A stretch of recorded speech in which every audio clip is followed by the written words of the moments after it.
We've found a new planet, home to octillions of the most extreme beings living in the most absurd and deadly hellscape. In absolute darkness, crushed by the weight of mountains, starved of oxygen, cooked alive, bathed in acid, salt or radiation.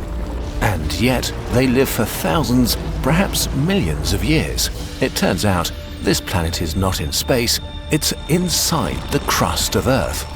This is the deep biosphere, and we basically learned that it exists yesterday. Its volume is at least twice as large as all the Earth's oceans, home to more microbes than the rest of the entire planet. Their total biomass is more than 20 times greater than all humans, livestock and animal wildlife. Let's descend into this mad, deadly world where none of the rules we thought are mandatory for life apply. Going deeper and deeper. Deep life seems to be everywhere we look, below the oceans, near volcanoes, beneath the glaciers of Antarctica, under any landscape we can imagine, and anywhere we live. We'll use a special duck science drill and start our journey in familiar territory, on land, in the soil where plants grow and animals roam. If Earth were an onion, this is the very top of the very top layer. Soil is a lavish four-way partnership of air, water, minerals and organic matter bathed in endless energy. Life lives in luxury here. Plants exploit this paradise and produce more than 30 times the biomass of all of Earth's animals each year, in a constant cycle of growth and decay. Only a tiny fraction of the biomass is buried deeper in the ground, supplying juicy resources for almost 500 million years. As we dig deeper, most of the air has been squeezed out and we cross the water table into a zone saturated with groundwater, rich in minerals and some organic matter. Roots from the most ambitious plants reach down here, and the most common inhabitants are scavengers living off decay. This layer can be pretty cold because it's still slowly warming up from the most recent ice age. We reach bedrock, a foundation of solid rock for all the less solid stuff above, home to fractures filled with water. It can be exposed to the surface or buried hundreds of meters below stuff. Here in the dense bedrock, we're in a weird planet inside the planet, the most thrilling zone of the deep biosphere. As we drill further down, temperatures gradually begin to rise, and soon it gets really hot and the pressure rises. Underneath 400 meters of rock, the pressure is similar to the surface of Venus. We drill faster now, down to 1,000 meters, deeper than the Burj Khalifa is tall. It's about 30 degrees Celsius and there's almost no free oxygen left. We continue and finally stop almost 4 kilometers down. Above us, pressing solid rock weighing tens of thousands of tons with pressures as intense as at the bottom of the Mariana Trench. Down here, it's on average 120 degrees Celsius, even hotter if a magma plume is nearby. The heat is a leftover from Earth's formation and from the decay of radioactive elements like thorium and uranium that shower the crust with a constant wave of radioactivity. To make things worse, some rocks are mixed with extreme amounts of salt. Hell. And yet, life is thriving inside rock. If we zoom in, we see that solid rock is not actually solid, it's traversed by cracks, voids and tiny pores. Sandstone, limestone or basalt are so porous that up to 40% of their volume is actually empty space. But even much denser rocks like granite can be split open by cracks and fractures. We've found a gigantic planet-spanning system of microcaves, free real estate filled with water and hardcore microbes. And these caves are moving. Just like the atmosphere is constantly mixing air to create weather, down here rocks are mixing to create rock weather. Submerged mountain ranges are shifting and ripping, crashing and merging. Continents smash into each other with the energy of millions of nuclear weapons, but as slow as your fingernails grow. Countless tiny and not so tiny earthquakes rip open tiny new fissures and passageways, creating new spaces for life and closing others off forever. In this hot, moving pressure cooker, minerals are forged and baked, and organic molecules are created and destroyed. An insane menu for anyone brave enough to try to survive down here. Let's venture into the system of tiny caves and meet some of them. The most extreme living things.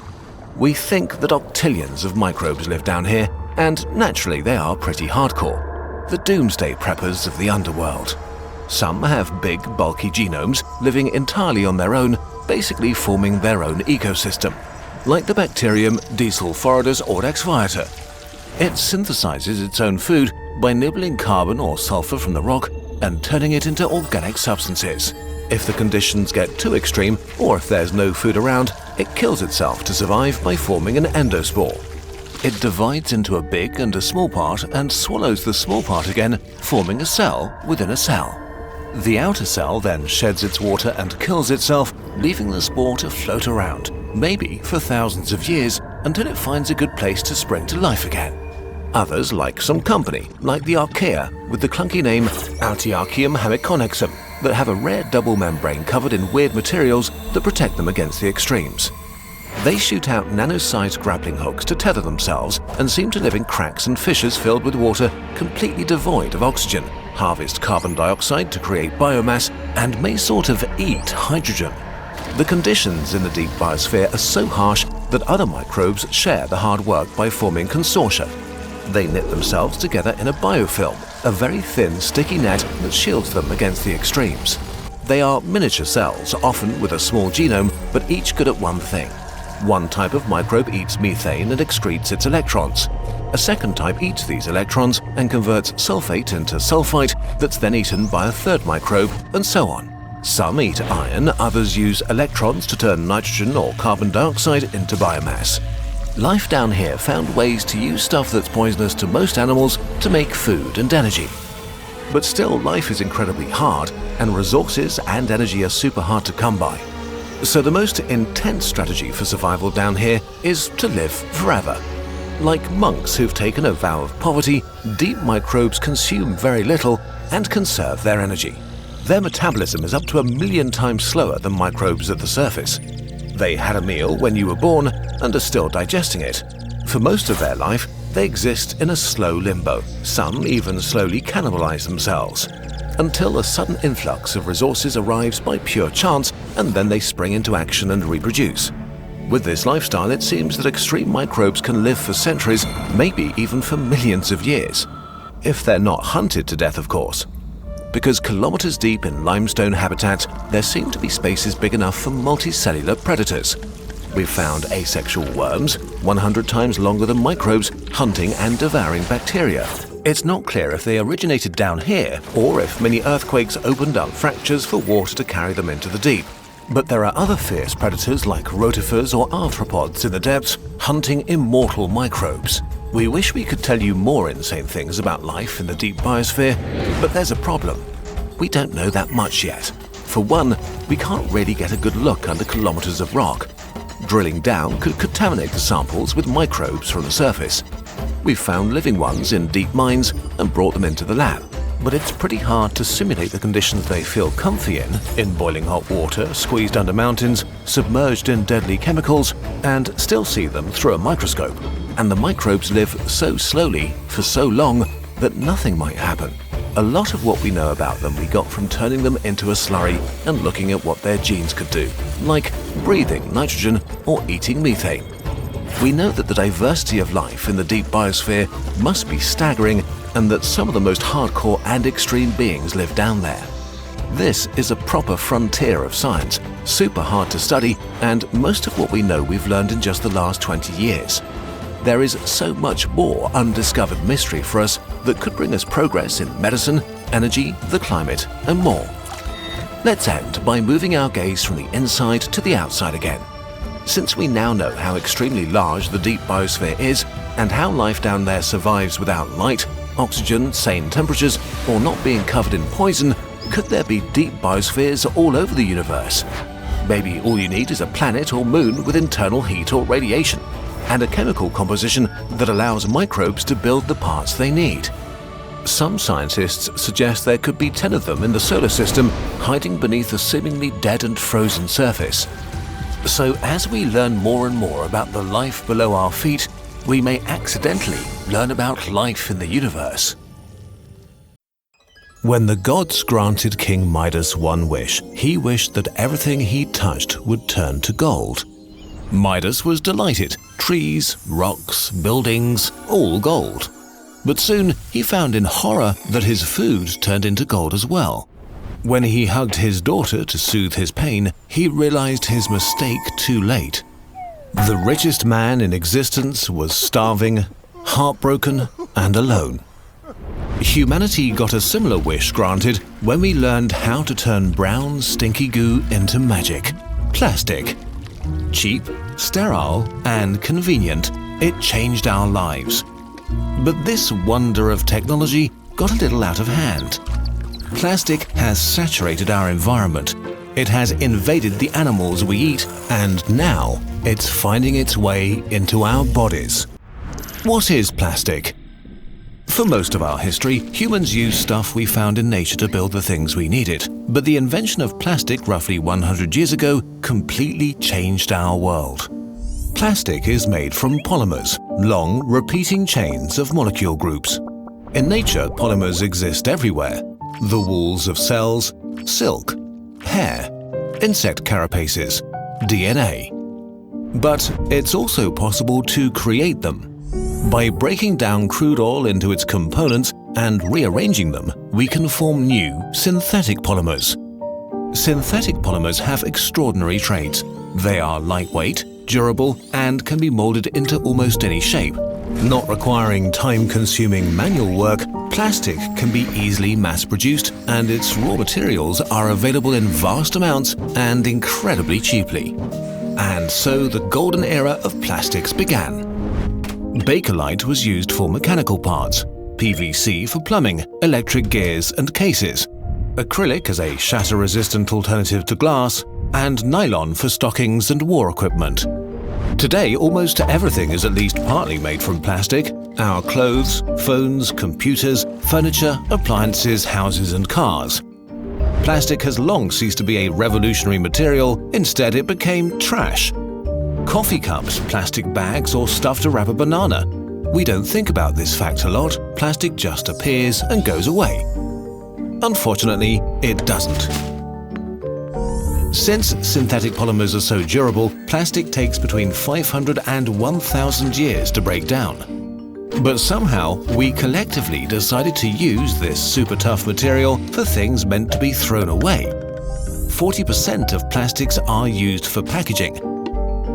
In the US, packaging makes up 1/3 of all the waste that is generated annually. Since its invention, we have produced about 8.3 billion metric tons of plastic, 335 million tons in 2016 alone. More than 6.3 billion metric tons of plastic have become waste since 1907. Piled up in one place, that makes a cube with a side length of 1.9 kilometers. So, what did we do with all this waste? 9% was recycled, 12% burned, but 79% of it is sticking around still. A lot ends up in the ocean, around 8 million tons a year. That's so much plastic that it will outweigh all the fish in the ocean by 2050. Because it's everywhere, marine animals keep getting trapped in plastic and swallowing it. In 2015 already, 90% of seabirds had eaten plastic. Many animals starve with stomachs full of indigestible trash. In 2018, a dead sperm whale washed up in Spain. He had eaten 32 kilos of plastic bags, nets, and a drum. While this is tragic and makes for great magazine covers, there's an even more widespread, invisible form of plastic. Microplastics. Microplastics are pieces smaller than 5 millimeters. Some of them are used in cosmetics or toothpaste, but most result from floating waste that is constantly exposed to UV radiation and crumbles into smaller and smaller pieces. 51 trillion such particles float in the ocean, where they are even more easily swallowed by all kinds of marine life. This has raised concerns among scientists, especially about health risks from the chemicals that are added to plastic. BPA, for example, makes plastic bottles transparent, but there's also evidence that it interferes with our hormonal system. DEHP makes plastics more flexible, but may cause cancer. It would be pretty bad if microplastics are toxic because they travel up the food chain. Zooplankton eat microplastic. Small fish eat zooplankton. So do oysters, crabs, and predatory fish. And they all land on our plate. Microplastics have been found in honey, in sea salt, in beer, in tap water, and in the household dust around us. 8 out of 10 babies and nearly all adults have measurable amounts of phthalates, a common plastic additive, in their bodies, and 93% of people have BPA in their urine. There is little science about this so far, and right now it's inconclusive. We need a lot more research before panic is justified. But it is safe to say that a lot of stuff happened that we didn't plan for, and we have lost control over plastic to a certain extent, which is kind of scary. But just to make sure, we should simply ban plastics, right? Unfortunately, it's a bit more complicated than that. Plastic pollution is not the only environmental challenge we face. Some of the substitutes we'd use for plastic have a higher environmental impact in other ways. For example, according to a recent study by the Danish government, making a single-use plastic bag requires so little energy and produces far lower carbon dioxide emissions compared to a reusable cotton bag that you need to use your cotton bag 7,100 times before it would have a lower impact on the environment than the plastic bag. We're left with a complex process of trade-offs. Everything has an impact somehow, and it's hard to find the right balance between them. Plastic also helps solve problems that we don't have very good answers for at the moment. Globally, 1/3 of all food that's produced is never eaten and ends up rotting away on landfills where it produces methane. And the best way of preventing food from spoiling and avoiding unnecessary waste is still plastic packaging. It's also important to note where the vast majority of the world's plastic pollution is coming from right now. 90% of all plastic waste entering the ocean through rivers comes from just 10 rivers in Asia and Africa. The Yangtze in China alone flushes 1.5 million tons of plastic into the ocean each year. Countries like China, India, Algeria or Indonesia industrialized at an impressive pace in the last few decades, transforming the lives of billions of people. This development was so fast that the garbage disposal infrastructure couldn't keep up with collecting and recycling all the new waste this brought.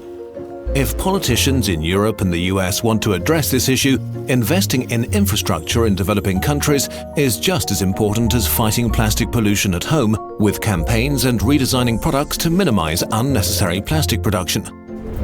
The bottom line is, as long as we don't address plastic pollution from a global perspective, we will not solve it. Plastic pollution is a complicated problem. We found a magic material and we had a really good time with it. But we need to be careful, or just like Midas, we'll end up in a world that we didn't wish for. Climate change is just too much. There's never any good news, only graphs that get more and more red and angry. Almost every year breaks some horrible record, from the harshest heat waves to the most rapid glacier melt. It's endless and relentless. We've known for decades that rapid climate change is being caused by the release of greenhouse gases. But instead of reducing them, in 2019 the world was emitting 50% more CO2 than in the year 2000. And emissions are still rising. Why is that? Why is it so hard to just stop emitting these gases? Our collective CO2 emissions can be expressed as a product of 4 factors and their relationship with each other.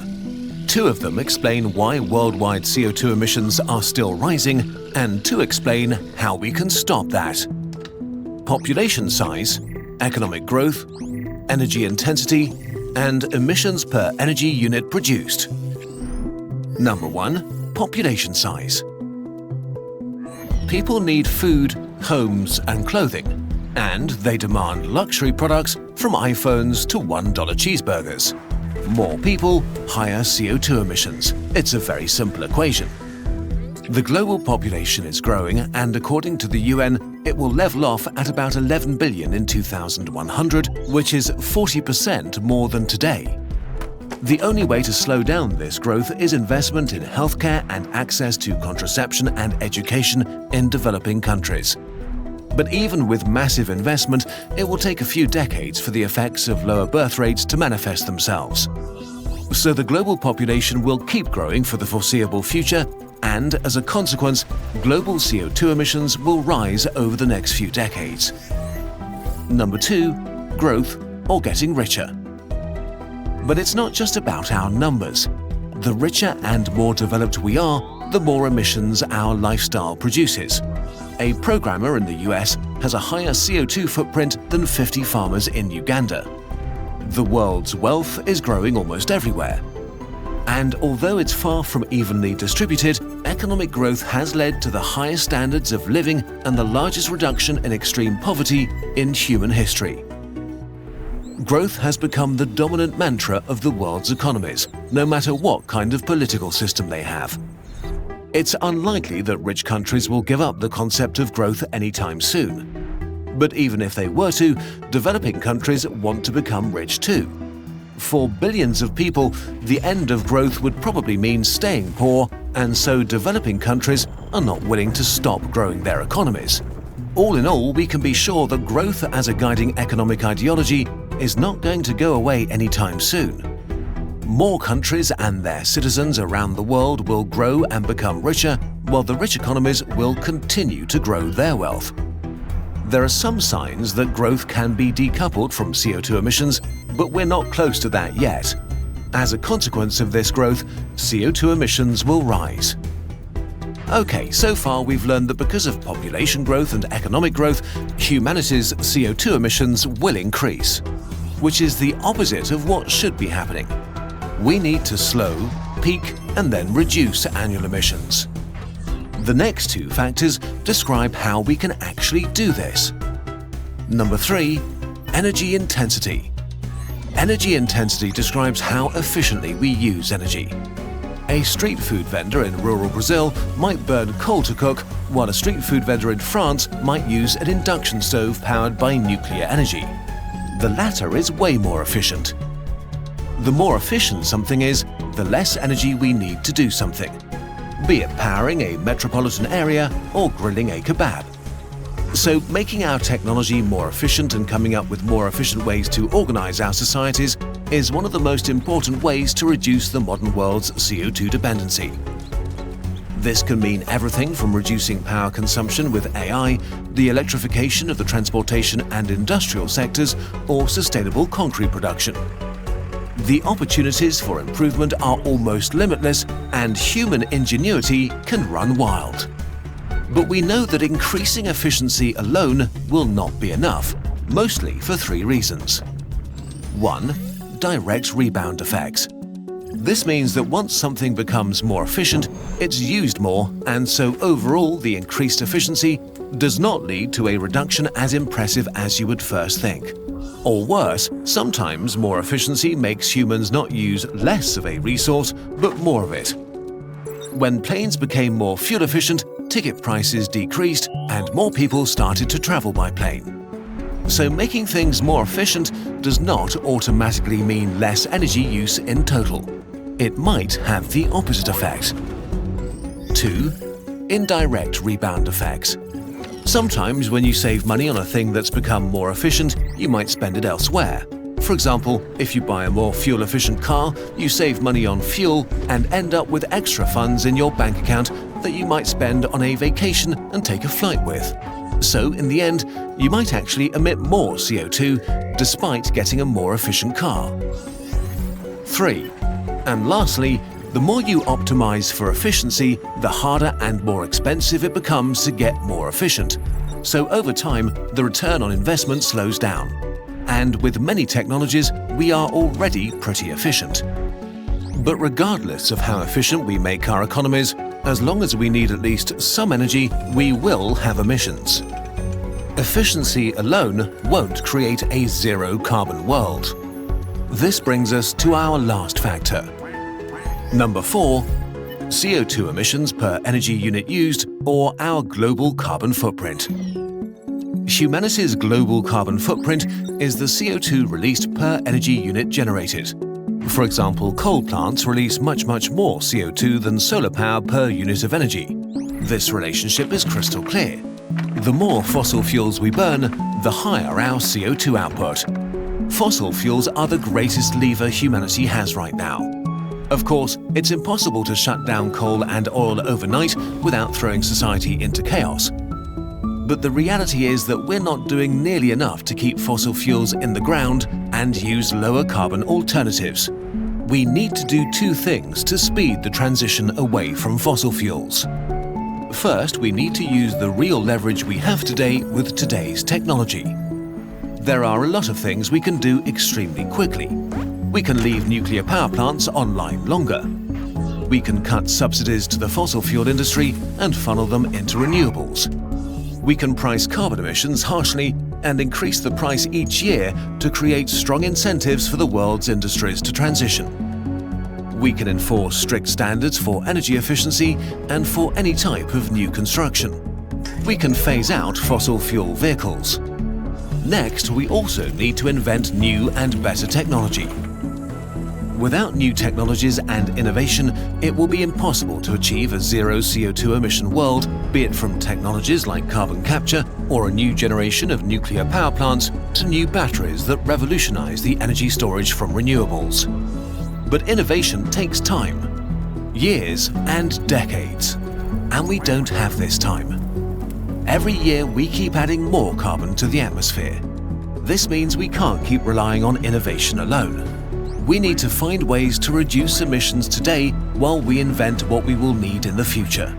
The less fossil fuel we burn over the next few years, the more time we give innovation to catch up. The more low-carbon energy infrastructure we build today, the more we can compensate for economic growth and the people born today.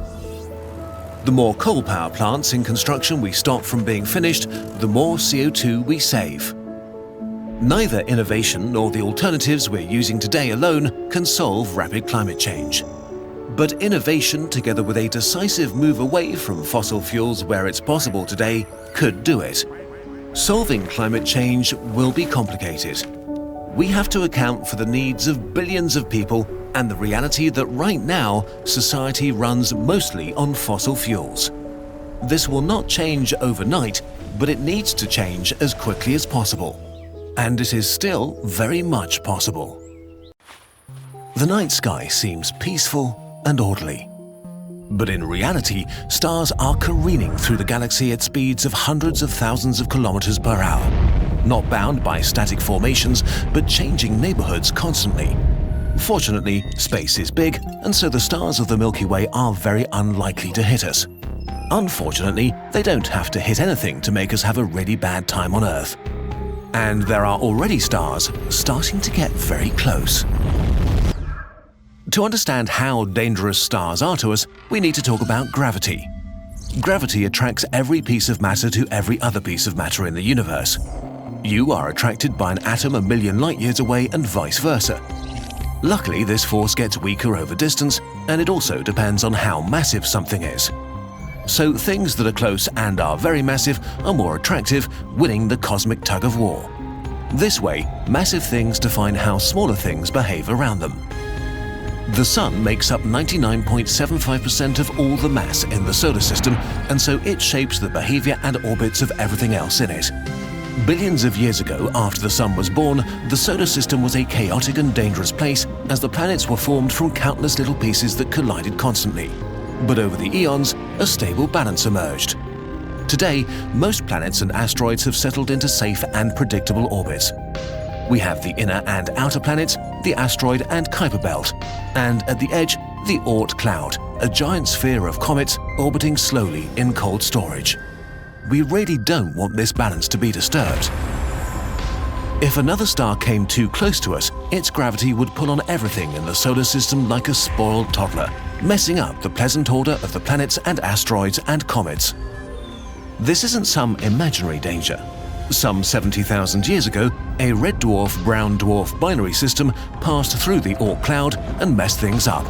It might even have sent a deadly onslaught of asteroids our way. But it could take 2 million years until those visitors from the Oort cloud arrive in the inner solar system. But there's a much bigger problem on the horizon. Gliese 710, a red dwarf with about half the mass of the Sun, is currently headed towards the solar system. In about 1 million years, it'll pass through the Oort cloud and become the brightest star in the night sky. A close flyby like this would unfold over hundreds of thousands of years, disrupting the orbits of millions of objects in the Oort cloud considerably. If we're unlucky, it will trigger a new period of planetary bombardment similar to the early solar system. the night sky could be filled with comets and asteroids raining down on the inner solar system. The larger ones could cause dinosaur-level mass extinctions and would be bad for the stock market. But it could get much worse. The galaxy is an intense place, and stars get close to each other regularly. So it is possible that a star could come much closer and not just pass us, but fly directly through the inner solar system. This would be very bad in the extreme. The chance of another star colliding with the Sun is astronomically unlikely, but that isn't what we're worried about. If another star were to pass by about as close as the Earth is from the Sun, it could easily eject the Earth from the solar system. The odds of such an event are estimated to be around 1 in 100,000 in the next 5 billion years. Small, but not absurdly so. As we discussed in another video, there seem to be billions of rogue planets doing their own thing in the galaxy, and this is one way to make them. So if this were to happen with an average red dwarf, what would happen on Earth? Kicking Earth out of the solar system. As the star enters the solar system, a small orangish dot appears in the sky that grows bigger and bigger for months, eventually becoming visible during the day. It would get bigger and much brighter than the moon. Too bright to look at directly. The night sky would be filled with an eerie red glow. After a few months, it would start shrinking again. But so would the Sun. Over a few years, the Sun slowly grows smaller in the sky, and with it warmth and light start to dissipate. All around the world, as the days turn dark, the final winter of humanity would begin. The polar ice caps begin to grow and spread, while plants shrivel and die. Forests freeze, and animals die in droves. As the Earth passes the orbit of Mars, the average surface temperature has plummeted to near -50 degrees Celsius.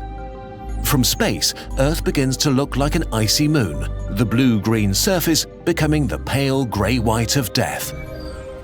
As global infrastructure breaks down, people huddle together indoors, burning what they can for warmth as the temperature continues to drop, counting the days until they'll be out of food which no longer grows. Everybody living at the surface is living on borrowed time. By the time Earth reaches Jupiter's orbit, surface temperatures sink to -150 degrees Celsius, lower than the coldest ever recorded temperatures in Antarctica. Needless to say, by now, almost everyone is dead. Without the energy from sunlight to evaporate water, clouds don't form and the water cycle stops. The polar ice caps eventually touch at the equator and the oceans become covered in a thick layer of ice. As more and more of its heat leaks out, more water freezes onto the bottom of the ice sheet, the concentration of salt in the deep ocean grows, poisoning most animals that survived here. Although around hydrothermal vents, communities of extremophiles might adapt even to these circumstances. Deep below the surface, some bacteria would not notice much of any of this, as they're still kept warm by the radioactive decay of elements in the Earth's core. As the Earth reaches the orbit of Pluto and the Kuiper Belt, the Sun is still the brightest star in the sky, but it's one among many, with stars now visible during the day. The temperature is now barely 40 degrees Celsius above absolute zero, below the freezing temperature of the gases in the atmosphere. A weird spectacle, enjoyed by no one unfortunately, unfolds as the atmosphere turns into nitrogen and then oxygen snow. Over a few years, it's deposited into an icy 10-meter thick sheet all over the planet's surface, with only a thin whisper of gas remaining. The frozen corpses of flora and fauna are buried beneath them. As Earth leaves the solar system, it becomes a rogue planet, traveling alone through the dark, lifeless and in solitude. But weirdly enough, there is hope. Humanity would not be surprised by this potential extinction event. We'd notice it thousands of years in advance. There's not a lot we could do to stop a star, but we could prepare. Most of us would perish, but a few million could survive in huge artificial complexes powered by geothermal and nuclear energy, possibly even fusion if we can learn to use the ice around us for power. Here, humanity might survive for hundreds of thousands of years. At some point, we would become used to our circumstances, and new generations would watch documentaries in disbelief about the time we had our own star and could walk the surface of Earth. And at some point, we might decide to look for another home. If the Earth were lucky enough to pass by another star with a habitable planet, we could try to make a fresh start. Spaceflight, oddly enough, would become very easy without the atmosphere in the way. So it's not unthinkable that the last survivors would leave Earth behind and try again on a new planet around a new star. Maybe one day, thousands of years later, the descendants of humanity will tell legends about Earth's ancient past. Stories of our lost home, of a mysterious icy planet, floating alone and empty through the dark of space. Today, we're doing something different. Our friend John Green will read a story from his podcast, The Anthropocene Reviewed. We hope you enjoy it, and we'll be back with a regular video soon. So, if you've ever been or had a child, you will likely already be familiar with hand stencils. They were the first figurative art made by both our kids. Somewhere between the ages of 2 and 3, my children spread the fingers of one hand out across a piece of paper, and then, with the help of a parent, traced their 5 fingers. I remember my son's face as he lifted his hand and looked absolutely shocked to see the shape of his hand still on the paper, a semi-permanent record of himself. I am extremely happy that my children are no longer 3, and yet to look at their little hands from those early artworks is to be inundated with a strange, soul-splitting joy. Those pictures remind me that they are not just growing up, but also growing away from me, running toward their own lives. But of course, that's meaning I am applying to their hand stencils, and that complicated relationship between art and its viewers is never more fraught than when we are looking deeply into the past. In September of 1940, an 18-year-old mechanic named Marcel Ravidat was walking his dog Robot in the countryside of southwestern France when the dog disappeared down a hole. Robot eventually returned, but the next day, Ravidat went to the spot with 3 friends to explore the hole. And after quite a bit of digging, they discovered a cave with walls covered with paintings, including over 900 paintings of animals, horses, stags, bison, and also species that are now extinct, including a woolly rhinoceros. The paintings were astonishingly detailed and vivid, with red, yellow, and black paint made from pulverized mineral pigments that were usually blown through a narrow tube, possibly a hollowed bone, onto the walls of the cave. It would eventually be established that these artworks were at least 17,000 years old. 2 of the boys who visited the cave that day were so profoundly moved by the art they saw that they camped outside the cave to protect it for over a year.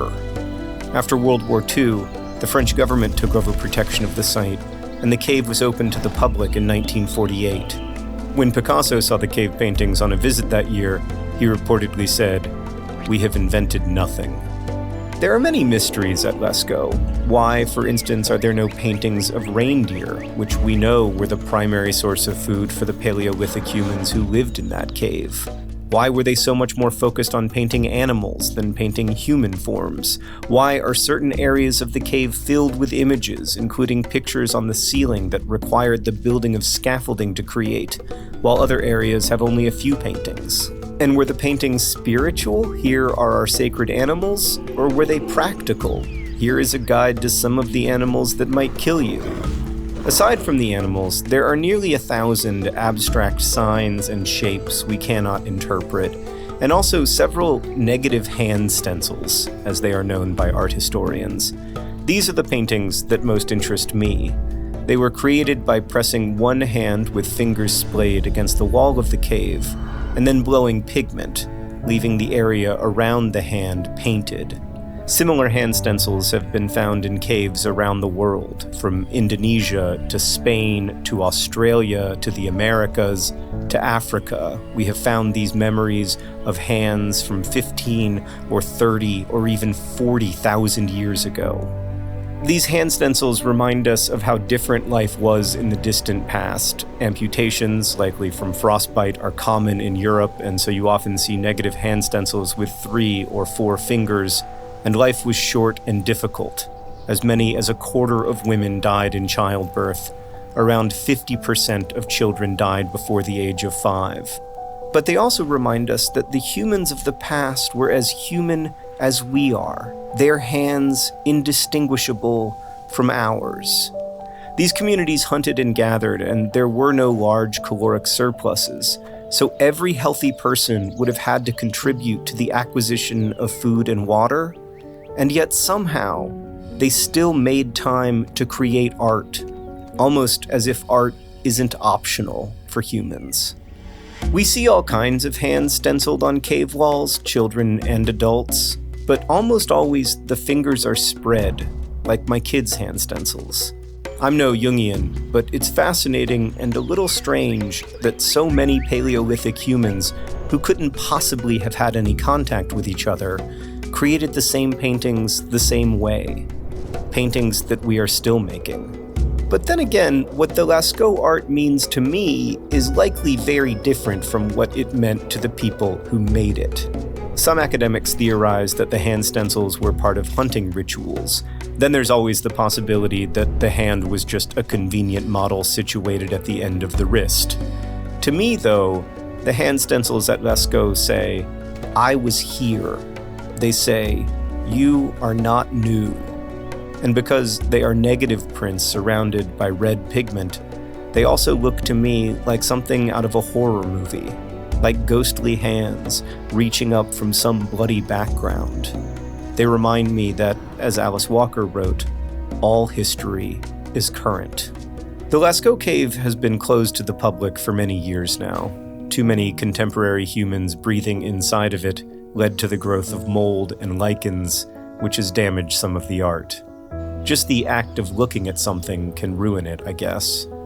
But tourists can still visit an imitation cave called Lascaux II, in which the artwork has been meticulously recreated. Humans making fake cave art to save real cave art may feel like peak Anthropocene behavior, but I have to confess that even though I am a jaded and cynical semi-professional reviewer of human activity, I actually find it overwhelmingly hopeful that 4 teenagers and a dog named Robot discovered a cave with 17,000-year-old handprints, that the cave was so overwhelmingly beautiful that 2 of those teenagers devoted themselves to its protection, and that when we humans became a danger to that cave's beauty, we agreed to stop going. Lascaux is there. You cannot visit. You can go to the fake cave we've built and see nearly identical hand stencils, but you will know this is not the thing itself, but a shadow of it. This is a handprint, but not a hand. This is a memory that you cannot return to. All of which makes the cave very much like the past it represents. Our first ever PC game, Starbirds, is out now in early access.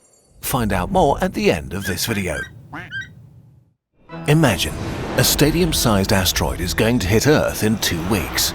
Even at this moderate size, a fireball brighter than the sun tears through the atmosphere at 60 times the speed of sound, and the destructive power of 4,000 Hiroshima bombs flattens cities, killing millions. This isn't science fiction. Many killer asteroids were only spotted at the last moment.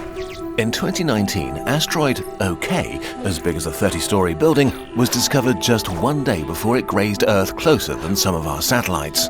Last year, the even larger asteroid MK was spotted 13 days before it passed us closer than the Moon. If they'd have hit Earth, they would have unleashed the destructive power of 3,000 and 9,000 Hiroshima bombs. Stunningly enough, humanity doesn't really have a plan for this. Scientists have devised all kinds of tricks to push dangerous asteroids away, painting it so sunlight will deflect it, landing thrusters to steer it, scorching it with lasers, or even crashing spacecraft into it. But they all have a big problem. They're the equivalent of trying to deflect a cargo ship by throwing a bag of potatoes at it. They do move the asteroid, but only by a tiny bit. With these methods, you need to act years or even decades in advance to make an asteroid miss the Earth. But very recently, scientists have developed a new, spectacular way to destroy killer asteroids that we could implement with today's technology. Let's see how this works with our 100-meter asteroid heading for Earth. the secret weakness of asteroids. For a long time, people imagined asteroids as being gigantic stones made of rock and metal. But it turns out most of them aren't like that. They're more like bags of loosely packed gravel, heaps of pebbles, precious minerals, and dust barely held together, which means that instead of just nudging them, we can do something better: pulverize them. And the obvious choice is, of course, a nuke. So let's go. We load up a nuclear warhead, launch, aim at our deadly asteroid, and... oh, the asteroid destroyed the nuke. Asteroids can approach Earth at 70,000 kilometers an hour, enough to cross the Atlantic in 5 minutes. No bomb we've ever made could survive such an impact. So if we go for a head-on collision, the asteroid will wreck the nuke before it even has a chance to explode. Okay, easy. Let's explode the bomb before it touches the asteroid. Scientists have estimated the optimal distance, which for our 100-meter killer friend would be a few tens of meters above the surface. Launch, set the timer, and... the explosion has made a dramatic crater and nothing else. Unfortunately, in space there's no air to carry a shockwave, so most of the explosion's energy is lost. The rock will still hit us in 2 weeks, only a few kilometers to the left. Striking such a behemoth with a nuke is like hitting our cargo ship with a washing machine instead of potatoes. Better, but still useless. Okay, let's go the movie route. Land someone on the asteroid, drill a hole, and bury a nuke inside to avoid all of these problems. And indeed, this is possible in theory, albeit suicidal in practice. Landing on any space body is a nightmare. Even on fairly big Mars, whose surface we know almost perfectly, roughly 70% of our attempts have failed. So imagine the chances of landing a crew and a nuclear bomb on a small and extremely fast asteroid discovered just 2 weeks in advance. Even if we succeeded, drilling in microgravity is painfully slow since there's no downward pull to help you. So we'd need an agonizing amount of time that we don't have. So sadly, that's not the answer. We have to think less like Hollywood and more like a lumberjack. The smart way. If you want to split a log, you don't hit it with a rock. You use an axe, a dense and perfectly shaped tool designed to break things apart. And just in the same way, scientists have found a new tool to destroy asteroids: super dense, ultra-fast cosmic bullets. We won't even have to shoot them. Our cosmic bullets are called penetrators. A few meters long, slim and made of tungsten, a metal way denser and harder than rock. They work in an extremely simple way. You just put the penetrators in the way of the asteroid to float silently in space. From the perspective of the asteroid, you wouldn't see a few tiny bullets sitting still. You'd see them rushing at you at 70,000 kilometers an hour. It doesn't matter who stands still and who's fast. But this speed means that by far the longest part of this mission is to get to the asteroid in time. We can't destroy it too close to Earth because its fragments will slam into the atmosphere all at once with the power of thousands of nuclear bombs. Our atmosphere can absorb isolated chunks, but if thousands of them strike together, their shockwaves will add up and kill millions. So instead, we need to get it 1 day before impact, when the asteroid will be nearly 2 million kilometers away, more than 4 times further than the Moon. A vast distance, but doable. Our current rockets can cover this in about a week. We'll just send one penetrator about 2 meters long and weighing 2.5 tons. Once our rocket arrives, it puts the penetrator in place to cause maximum damage, and then we wait. A tiny speck of light appears in the vast distance, and then suddenly it's here, shooting at us faster than the speed of sound. We'll slow down time to see exactly what happens. The asteroid crashes into the penetrator so fast and with so much violence that the power of 120 metric tons of TNT is released into the asteroid. The rock vaporizes and the tungsten melts away, carving a wound that tunnels through the asteroid. The damage is too much, and with all of this energy looking for a place to go, the asteroid is blasted into thousands of pieces. The debris spreads out into a diffuse cloud. A day later, the fragments hit Earth, dispersed over hundreds of thousands of square kilometers and turning an apocalypse into a mostly harmless show of cosmic fireworks. So if we prepare and get everything ready, spotting a killer asteroid with 2 weeks' notice would be enough. But this was just a small asteroid. What if we face a cosmic mountain, a planet killer carrying the destructive power of tens of thousands of nuclear arsenals. The non-avian dinosaurs would tell you about it, but they're dead. What if it is a planet killer? Planet killers are objects so vast and powerful that they would end most life on Earth in a single strike. The most dangerous ones are comets from the outer fringes of the solar system, so distant and dark that tracking them is impossible. Comets are dirty ice balls the size of mountains, more fragile than pure rock, but also much faster and violent, traveling at around 140,000 kilometers per hour. In 2020, the comet Neowise, with the power of 6,000 times all the nuclear bombs on Earth, was discovered just 4 months before its closest approach to Earth. What if we find such a beast 6 months before it's going to crash into us? Do we have a chance of surviving this? Unfortunately, this would be extremely hard for a bunch of reasons. First of all, our planet-killer comet has so much more mass than a tiny killer asteroid that simply breaking it into millions of pieces would not help us that much. The chunks that hit Earth would still be massive and numerous enough to set the sky ablaze and kill most life on Earth.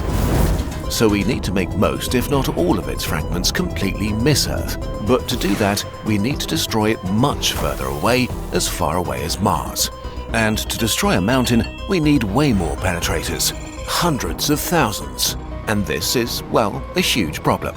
To travel this far and to transport this much payload, we need at least 24,000 super heavy rockets. As of today, humanity has 2, and they're not really finished yet. Even if all the industries in the world do nothing but switch to building rockets, we wouldn't finish in time. If we actually discovered a planet killer today, there's literally nothing we could do about it. Except maybe if we combine penetrators with a bit of Hollywood and our old friend the nuclear bomb, there is still a way. For this plan to work, we basically need to have all the parts ready beforehand. A rocket like NASA's SLS, the one planned to take astronauts to the moon, loaded up with everything we need, ready to launch. As soon as the planet killer is spotted on its way to wipe us out, we launch a single rocket to meet it. For 5 long months, it travels through the nothingness of space as life on Earth nervously continues. Finally, it reaches its destination a bit beyond the orbit of Mars. Now, we deploy 5 massive penetrators in sequence, one perfectly lined up 2 kilometers after the other. The engineering challenge of aligning and timing this correctly is horrendous, and we only have one attempt. So, a few very brave astronauts go on this one-way trip to supervise the process with no way home. Nervous hours pass as all of humanity watches the skies and screens. And then the moment comes. The icy mountain of death appears in full, and then it's already here. Slow down time again. The comet smashes into the first penetrator at 140,000 kilometers an hour, unleashing the power of 2,000 tons of TNT. Ice, rock, and tungsten liquefy in an instant as the energy of the impact eats itself dozens of meters deep into the mountain. Here's the second one, perfectly hitting the same spot, punching directly into the crater, smashing, melting, drilling. The third and fourth penetrators repeat the process again, now smashing a tunnel about 100 meters deep. But this time, this is just a scratch on the surface of the monster. The comet is not really damaged yet. And then comes the final penetrator and its toxic load. 300 megatons in nuclear warheads, 20,000 times more energy than the bomb that destroyed Hiroshima. It travels deep into the tunnel, and just before it hits the end, it explodes. This time, the nuke works. Instead of hitting nothing in the vacuum, the energy of the explosion smashes into rock and gravel and ice. On top of vaporizing it from the inside, there's so much shock and push and punch that a frozen world billions of years old dies from within, turning into a cloud of millions of fragments spreading in all directions. Humanity is saved. To make this happen in reality would take unprecedented planning and precision, and yet it's possible. Not in a century with sci-fi technology, just with the rockets, engineering, and knowledge we already have today. 3 reasons why we should continue using nuclear energy. 1. Nuclear energy saves lives. In 2013, a study conducted by NASA found that nuclear energy has prevented around 1.8 million deaths. Even if you include the death tolls from Chernobyl and Fukushima, nuclear energy ranks last in death per energy unit produced. While nuclear waste is really toxic, it's usually stored somewhere, while the toxic byproducts of fossil fuels are pumped into the air we breathe every day. So, just by reducing the amount of fossil fuels burned, countless cases of cancer or lung disease and accidents in coal mines have been avoided. If we can choose between lots of dangerous stuff being put into a deep hole and lots of dangerous stuff being pumped into the atmosphere, the former seems more logical. Nuclear energy feels way more dangerous though. Single catastrophic events burn into our memory, while coal and oil kill silently. It's like the death rate of flying versus driving.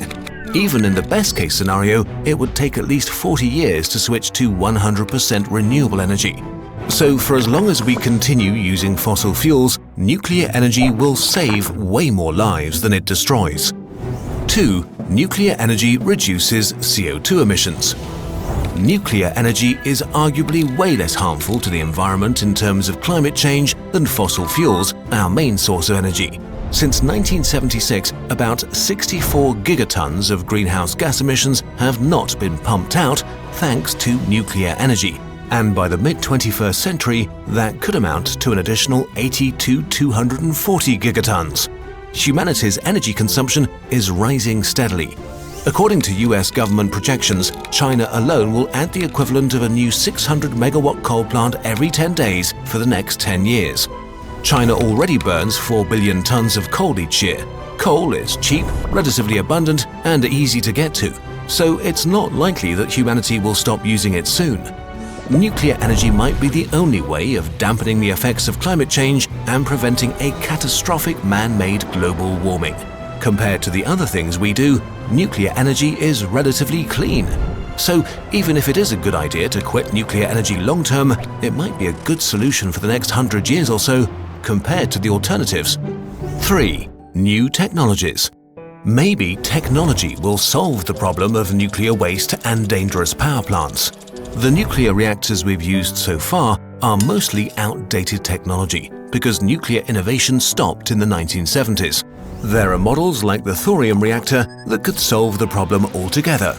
Thorium is abundant, really hard to turn into nuclear weapons, and up to 2 orders of magnitude less wasteful than current nuclear reactors. The waste material might also be only dangerous for a few hundred years, in contrast to a couple of thousand years. 1 ton of thorium is estimated to provide the same amount of energy as 200 tons of uranium or 3.5 million tons of coal. So while we cannot know for sure if alternative nuclear technology will keep its promises, shouldn't we at least do more research before we forego an opportunity to solve lots of humanity's current problems? It might not be an easy challenge, but that hasn't stopped us before. So, should we use nuclear energy? There are risks involved in any great human endeavor, and we have to make an informed decision rather than rely on gut feeling. Human society is extremely complex and fragile, built upon various pillars. One of them is the honeybee. 1 out of 3 meals eaten by humans is made possible by honeybees. They are so important that if all the honeybees were to die out, thousands of plants would follow, which could lead to millions of people starving in the following years. On top of that, honeybees have a huge economic impact. The dollar value of plants pollinated by them each year is around 265 billion. Food we take for granted would just stop existing without them, or there would be a massive decrease in productivity. Food including apples, onions, pumpkins, and also plants used for feeding livestock, and thus extremely important for our milk and meat. Einstein is often quoted as having said, "If honeybees die out, humans will follow a few years later." Actually, he probably didn't say that, but there might be some truth in the statement. It's unsettling, but honeybees have started to disappear. Millions of hives have died in the last few years. Beekeepers all over the world have seen an annual loss of 30 to 90% of their colonies. In the US alone, bees are steadily declining, from 5 million hives in 1988 to 2.5 million today. Since 2006, a phenomenon called colony collapse disorder has affected honeybees in many countries, and we're not entirely sure what's causing it. All we know is that it's pretty serious. Over the last few decades, bees have seen an invasion of very dangerous foes. Parasites straight out of a horror movie, like a Carapace woody. Microscopic mites that infect the trachea, that's the breathing tubes, of bees. Here, they lay their eggs and feed from the fluids of their victims, weakening them considerably and spending their whole life inside the bees.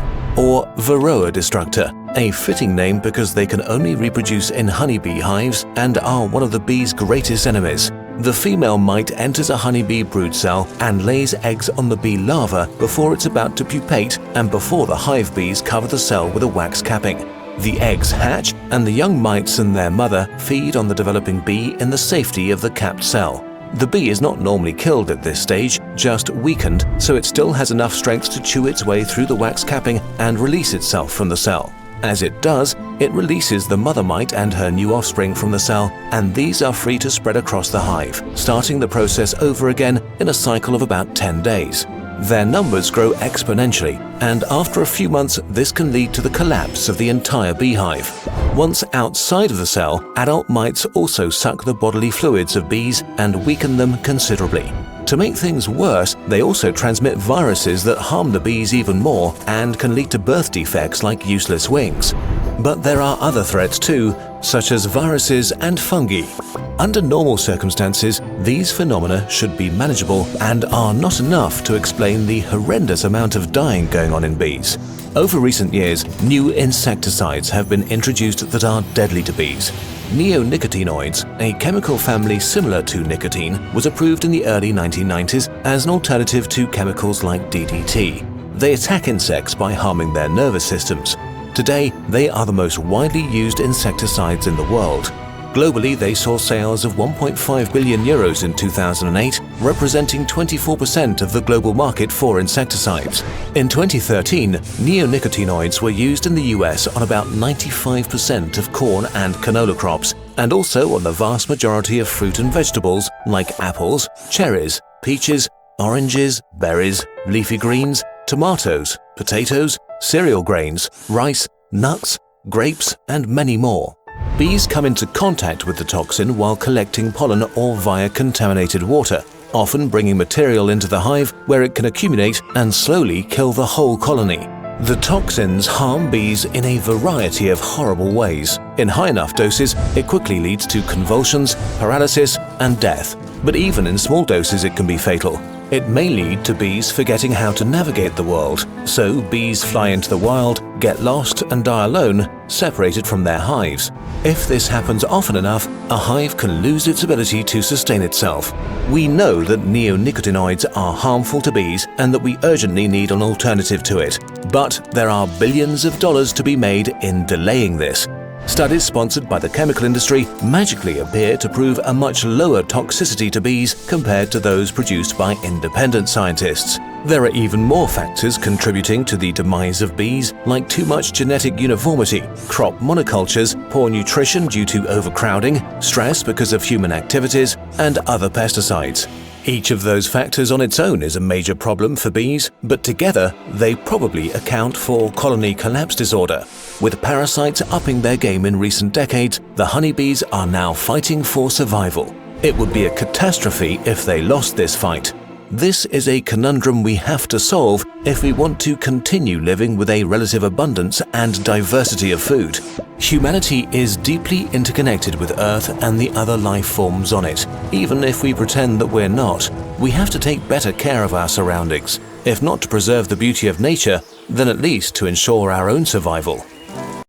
Since the Industrial Revolution, humans have released over 1.5 trillion tons of carbon dioxide or CO2 into the Earth's atmosphere.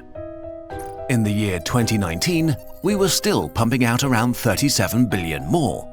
That's 50% more than the year 2000 and almost 3 times as much as 50 years ago. And it's not just CO2. We're also pumping out growing volumes of other greenhouse gases such as methane and nitrous oxide.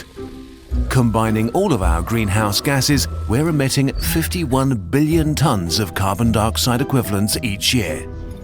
And emissions keep rising. But they need to get down to zero. In recent years, the consequences have become more serious and visible. Almost every year breaks some horrible record. We've had more heat waves, the most glaciers melting, and the lowest amount of ice ever recorded at the North Pole. Of the last 22 years, 20 have been the hottest on record. The only way to limit this rapid climate change is to decrease our collective emissions quickly.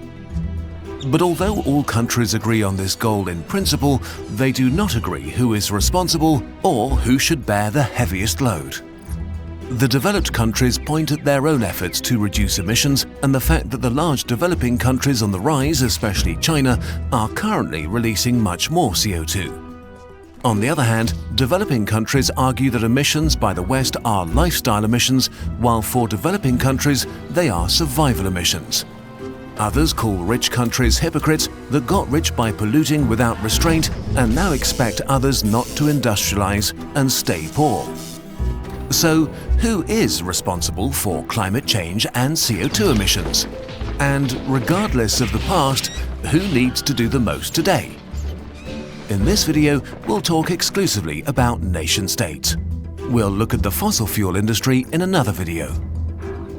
Question 1 of 3. Which countries emit the most carbon dioxide today? In 2017, humans emitted about 36 billion tons of CO2. More than 50% came from Asia. North America and Europe followed with 18% and 17%.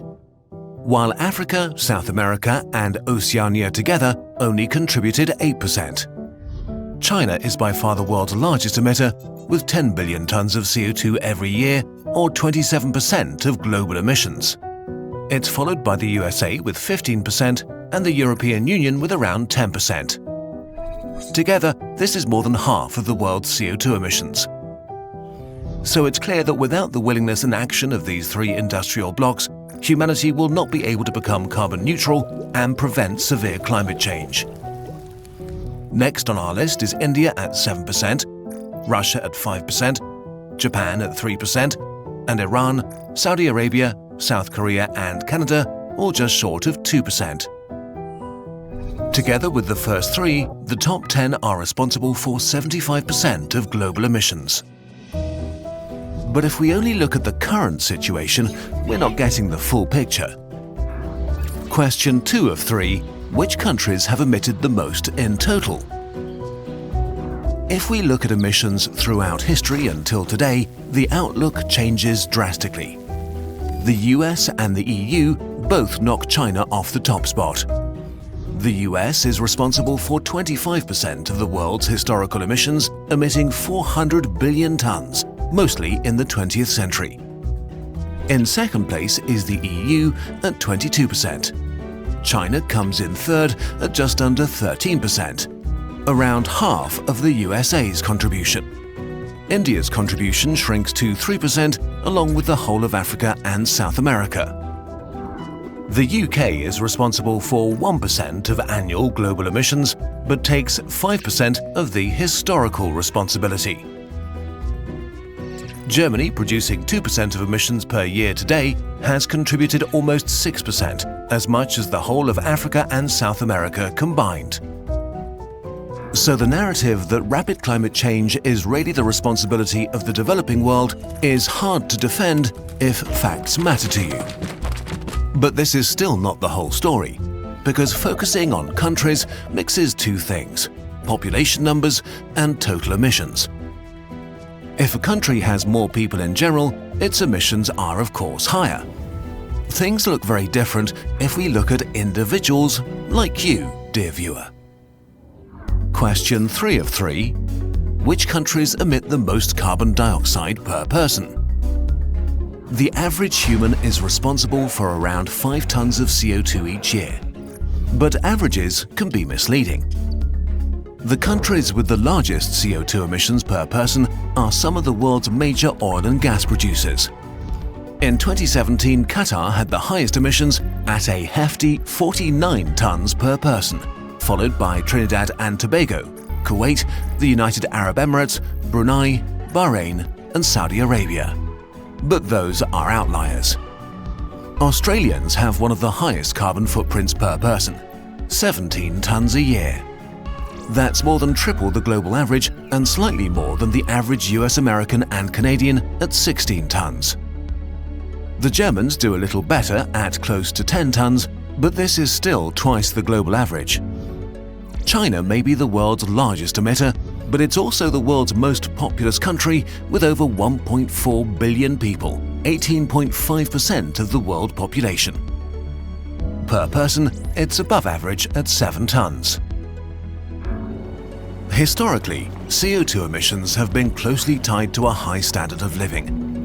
Wealth is one of the strongest indicators of our carbon footprint because as we move from poor to rich, we gain access to electricity, heating, air conditioning, lighting, modern cooking, cars or planes, smartphones, computers, and interact with people across the world online. The enormous rise of China's CO2 emissions is coupled with the greatest reduction of poverty in history. If we order CO2 emissions by income, we see that the richest half of countries are responsible for 86% of global emissions and the bottom half for only 14%. The average German emits more than 5 times as much as the average Indian. In just 2.3 days, the average American emits as much as the average Nigerian in a year. And not only that, the harsh reality is that it's the countries that contribute least to the problem that stand to lose the most from rapid climate change. The developing world will be hit the hardest. The consequences could be food insecurity, conflicts over resources, harsher and more frequent natural disasters, and large climate refugee movements. Question 4 of 3. So who should take responsibility?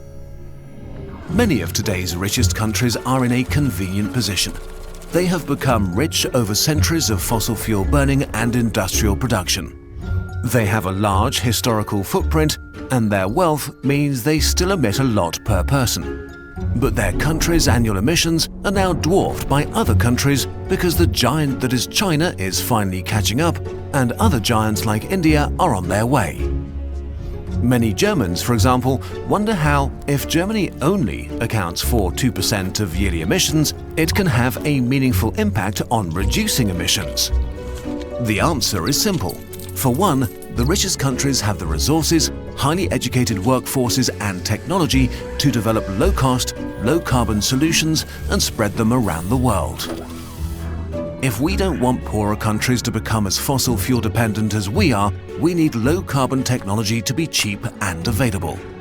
And we're getting there. The cost of renewables is falling quickly, and a variety of solutions are on the horizon for many different sectors. But it needs to happen much faster. If the rich countries of the West decide to seriously tackle rapid climate change, the rest of the world would follow, because it has no choice. Just like when the European Union enforced energy efficiency standards for technology, the rest of the world adopted them too because they wanted to be able to continue trading with the bloc. Still, this doesn't absolve others of their responsibility. China is the largest CO2 emitter today, and it's China's responsibility to grow in a way that will make it possible to transition to a zero-carbon world in time. Others acting irresponsibly yesterday is a horrible excuse for repeating the same mistakes today. Climate change is a global problem, and no country alone can fix it. Working out who's responsible is not as simple as it seems, and in a way it's a daft question, but one that has played international politics for decades. In the end, it's pretty simple. Everybody needs to do the best they can. And right now, we are all not doing that. But we can begin today. A war has been raging for billions of years, killing trillions every single day, while we don't even notice. The war is fought by the single deadliest entity on our planet, the bacteriophage, or phage for short. A phage is a virus, not quite alive, not quite dead. Also, they look as if someone made them up. Their head is an icosahedron, a sort of dice with 20 faces and 30 edges. It contains the genetic material of the virus and often sits on a long tail that has leg-like fibers. There are more phages on Earth than every other organism combined, including bacteria. And they are probably everywhere living things exist. Billions are on your hands, in your intestines, and your eyelids right now. Which might make you nervous since phages are responsible for the majority of deaths on Earth. But you're lucky. While they do commit genocide for breakfast, they only kill bacteria. Up to 40% of all bacteria in the oceans are killed by them every single day. But phages also have major flaws. Like any other virus, phages need a host to survive and reproduce. They're not much more than genetic material in a hull, and they specialize. Usually, a phage has chosen one specific bacteria and maybe some of its very close relatives. These are its prey. Imagine a phage as like a cruise missile that only hunts and kills members of one very unlucky family. When a phage finds its victim, it connects its tail fibers with receptors and uses a sort of syringe to puncture the surface. In a weird motion, the phage squeezes its tail and injects its genetic information. Within minutes, the bacteria is taken over. It's now forced to manufacture all the parts of new phages. They only stop when the bacteria is filled up with brand new phages. In the final step, they produce endolysin, a powerful enzyme that punches a hole in the bacteria. The pressure is so high that the bacteria sort of vomits out all of its insides and dies. New phages are released and begin the cycle anew. In the last few years, bacteriophages have enjoyed the attention of the second deadliest beings on Earth, humans. Recently, we've started looking into injecting millions of them into our bodies because we're sort of getting desperate. We screwed up. In the past, a single cut or a sip from the wrong puddle could kill you. Bacteria were our phages, tiny monsters that hunted us mercilessly. But then, about 100 years ago, we found a solution in nature. By accident, we found fungi that produced a compound that killed bacteria, antibiotics. Suddenly, we had a powerful superweapon. Antibiotics were so effective that we stopped thinking of bacteria as monsters. Only the old and weakest among us were killed by them. We used antibiotics more and more for less and less serious causes. We lost respect for the monsters and the weapon. But bacteria are living things that evolve, and one by one, they started to become immune against our weapons. This continued until we had created what are called superbugs, bacteria immune to almost everything we have. This immunity is spreading across the world as we speak. By 2050, superbugs could kill more humans a year than cancer. The days when a cut or bladder infection or a cough could kill you or your loved ones are coming back. In the US alone, more than 23,000 people die from resistant bacteria each year. But it turns out that phages, our tiny killer virus robots, could save us. We can inject them into our bodies to help cure infections. Hold on, how can injecting millions of viruses into an infection be a good idea? Phages are very, very specialized killers of bacteria. So specialized, in fact, that humans are completely immune to them. We are too different. We encounter billions of phages every day, and we just politely ignore each other. Antibiotics are like carpet bombing, killing everything, even the good bacteria in our intestines that we don't want to harm. Phages are like guided missiles that only attack what they're supposed to. Wait a minute, if we use phages to kill bacteria, won't bacteria develop ways of defending themselves? Well, it's more complex than that. Phages evolve too. There has been an arms race between them and bacteria for billions of years, and so far they're doing great. This makes phages smart weapons that are constantly getting better at killing. But even if bacteria were to become immune against our phage, we still might be able to win. It turns out that in order to become resistant to even just a few species of phages, bacteria have to give up their resistance to antibiotics. We might be able to trap them in a catch-22. This has already been successfully tested with a patient who had no other hope left. The bacteria Pseudomonas aeruginosa, one of the most feared bacteria, infected the man's chest cavity. They are naturally resistant to most antibiotics and can even survive in alcoholic hand gel. After years of suffering, a few thousand phages were directly inserted into his chest cavity together with antibiotics the bacteria were immune to. After a few weeks, the infections had completely disappeared. Unfortunately, this treatment is still experimental, and pharma companies are still reluctant to invest the necessary billions in a treatment that has no official approval yet.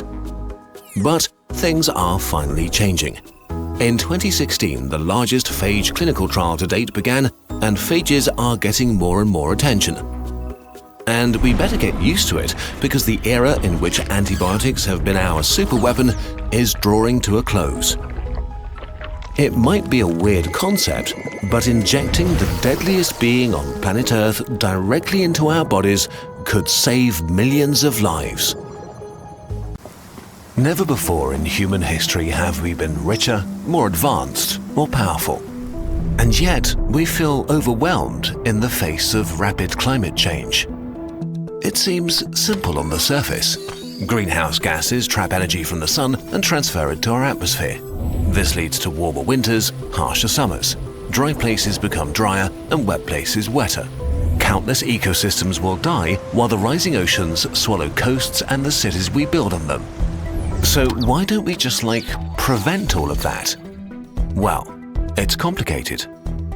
The public debate about stopping rapid climate change often focuses on a few key features like coal plants, cars, or burping cows. And so the solutions are often simplistic. Rows of solar panels, biking to work, something sustainability. And a huge talking point is personal responsibility. How you should change your lifestyle to prevent rapid climate change, which we'll find out together in the next few minutes. This is one of those videos where we want to encourage you to watch to the end, because to discuss real, doable solutions, we first need to understand the problem.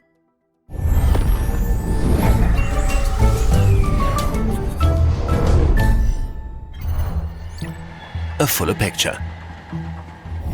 Modern industrial society, as we constructed it in the last 150 years, is inherently destructive to the planet.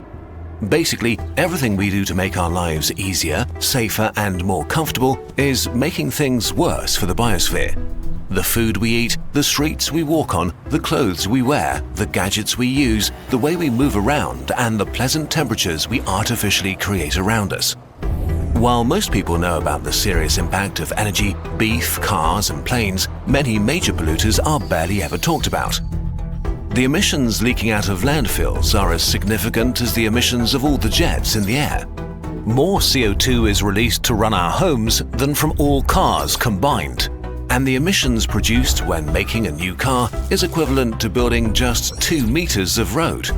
So it is nice to switch to electric cars, but they won't solve anything if we keep building roads the same way. Fixing one small part of the industrial system is not enough. Each of the many different parts needs its own solution, and many of them aren't straightforward. But even where we know what to do, just because a solution exists doesn't mean we're able or willing to implement it. There are many grey areas in the fight against rapid climate change. The most prominent one is the divide between rich and poor. Emissions versus poverty. There is a clear connection between the prosperity of a nation and its carbon emissions. In other words, richer people tend to cause more emissions. So the key to fixing climate change is simply for the world's richest to cut back on their extravagant lifestyles, right?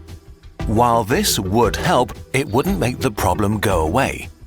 This is because 63% of global emissions come from low to middle-income countries.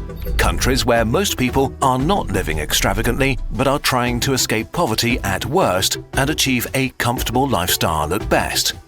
The unfortunate reality is that currently, escaping poverty and becoming middle class creates unavoidable emissions. So asking developing countries to cut emissions just looks like an attempt to keep them down. It's very hard to argue that a region should protect their primeval forests and spend money on solar panels instead of burning wood when it can't meet basic needs for significant parts of its population. But cutting back is not a popular demand, especially if the countries making these demands got rich by causing environmental damage in the past. So for billions of people, more emissions are a good thing, personally. When we forget about this, we tend to propose unworkable solutions. Take concrete. 8% of CO2 emissions are released by the concrete manufacturing industry. Okay, cool. Stop using concrete, right? But right now, concrete is also a cheap and easy way for growing populations in developing countries to build affordable housing. And there are many examples like that. Even rich countries aren't immune from disagreeing about rapid climate change solutions. Banning coal, gas and oil from the energy mix is slowed down by heated discussions about what should replace them. Citizens can be strictly against nuclear power, but also oppose wind or solar infrastructure in their backyards. In principle, all of these issues can be overcome, but there are things we don't currently know how to overcome. The most problematic one is food. Emit or die. We will soon need to feed 10 billion people, and we don't know how to do that without emitting greenhouse gases. Because of the nature of modern food production that requires fertilizers or manure, it's impossible to have zero-emissions food. Rice alone emits so much methane each year that it practically equals the emissions of all the air traffic in the world. What's worse is that the foods we like the most emit the most.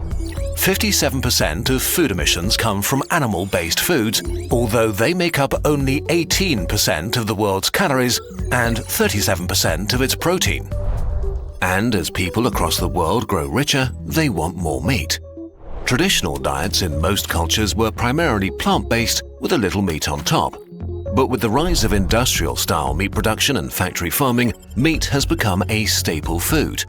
A regular indulgence in developed countries and a symbol of status and wealth in developing countries. Today, about 40% of the world's habitable land is used for meat production in some form or another, the size of North and South America combined. This is land we could otherwise allow native ecosystems to regrow, like forests in the Amazon, and suck carbon out of the atmosphere, but instead, most of it is used to feed animals. The available solutions are uniquely able to make everybody on the political spectrum, rich or poor, unhappy. Meat is highly emotional, and there are a lot of whataboutism arguments floating around, like comparing it to the worst sources of emissions. In the end, it's pretty simple. Eating less meat alone won't stop climate change, but we also can't stop climate change without eating less meat. The same holds true for other things that are less crucial to our survival, but frankly not realistic to make go away, like air travel, overseas shipping, mining, and the production of devices that play YouTube videos. So what does this mean? Do we need to give up our way of life, and can the poor never achieve it? Can't some technology save us so we can continue to drive our big cars and eat meat every day? Solutions versus expenses. In principle, this technology already exists. Direct air capture of CO2 draws carbon dioxide from the air so that it can be stored underground or transformed into products. So why aren't we implementing it in every industry everywhere? Because with the technology we have right now, this would cost some $10 trillion per year, or half the United States GDP. This money has to come from somewhere, and currently no one is offering it. Just dumping these costs on massive polluters like steel mills and coal power stations would double the cost of their products, and so these industries that operate on very tight profit margins would go bankrupt. Getting the government to pay for it seems logical, but a lot of state resources are actually tied up doing the opposite, like subsidizing oil and gas, which seems counterintuitive but follows clear incentives. By artificially keeping fuel prices low, shipping and everyday goods are kept artificially cheap too, which has a major social impact on billions of people around the world. That creates political lobbies and incentives that perpetuate a cycle that makes it so hard to stop fossil fuel production. Meanwhile, very costly solutions for a far-off problem, like carbon capture, seem like they can wait, as technically nobody benefits from it right now. Some argue that a move away from capitalism is the only solution to this mess. Others insist that markets should be even freer without any interventions like subsidies, and some suggest that we need what's referred to as degrowth, and to cut back as a species overall. But the truth is, at least as of now, no political system is doing an impressive job at becoming truly sustainable, and none have really done so in the past. We also don't have the time to figure this out and do a lot of experiments. We must implement solutions now. Not just to halt the release of all possible greenhouse gases, but also to start reducing the amount of CO2 in the air. It's too late to just mend our ways, we have to actively correct our past mistakes. With every year we waste, more extreme changes will be unavoidable. Okay, let's take a deep breath. Rapid climate change and the world we live in are complicated, so here is where you, dear viewer, come in again. Could you please fix the climate? A narrative of our time is that we are all responsible for rapid climate change, that everyone needs to play their part. Why don't you buy a new electric car? Why don't you replace your gas stove with an electric one? How about you double glaze your windows, stop eating meat, and switch off your lights? Shifting responsibility from the largest carbon emitters to the average person, you, is much easier to do than solving problems. There's an extra bonus if solving rapid climate change sells a new product. If you don't have the money or time for these things, you should feel bad. It's an effective message because it's true. The quickest way to cut CO2 emissions would be if all rich populations on Earth drastically changed their lifestyles and if the people on the rise would not seek to achieve it, favoring the climate over comfort and wealth. If you're able to watch this video, that includes you. But we've just witnessed a global experiment in staying at home, not using transport, and consuming less during the coronavirus pandemic. And all it did was reduce CO2 emissions by 7% for 2020. Asking average people to solve rapid climate change breaks down when we look at the scale of the problem. Personal contributions towards reducing greenhouse gas emissions are nice, but they are dwarfed by the systemic reality of global emissions. The concept of your personal carbon footprint was popularized by the oil producer BP in a 2005 ad campaign. Arguably one of the most effective and sinister pieces of propaganda that still seriously distracts all of us from the reality of the situation. If you eliminated 100% of your emissions for the rest of your life, you would save 1 second's worth of emissions from the global energy sector. Even the most motivated person can't even make a tiny dent. When we put together the dangers of rapid climate change, the scale of emissions and the lack of consensus over how to solve it, the challenge seems insurmountable. It can cause decision fatigue and moral licensing where you no longer feel bad about behaving in a counterproductive way. We have struggled a long time with this, which is why this video took us so long to make. So, what can you actually do? There are many different takes, and they are passionately discussed. We don't know who's right, so we can only offer you the Kurzgesagt perspective and opinion. Opinion part. What can you actually do? We need a different way to think and talk about rapid climate change. An all-encompassing systemic approach, nothing less than changing the fundamentals of our modern industrial societies.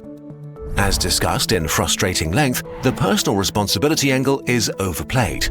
For systemic changes in technology, politics, and the economy of this magnitude, we need to influence the people at the levers. Politicians need to know and feel strongly that the people care, that their own success depends on tackling rapid climate change. When governments and local politicians are reluctant to change laws that affect their biggest tax contributors or campaign donors, we need to vote them out and vote in people who respect science. We need to hold them accountable for implementing the most effective climate change strategies.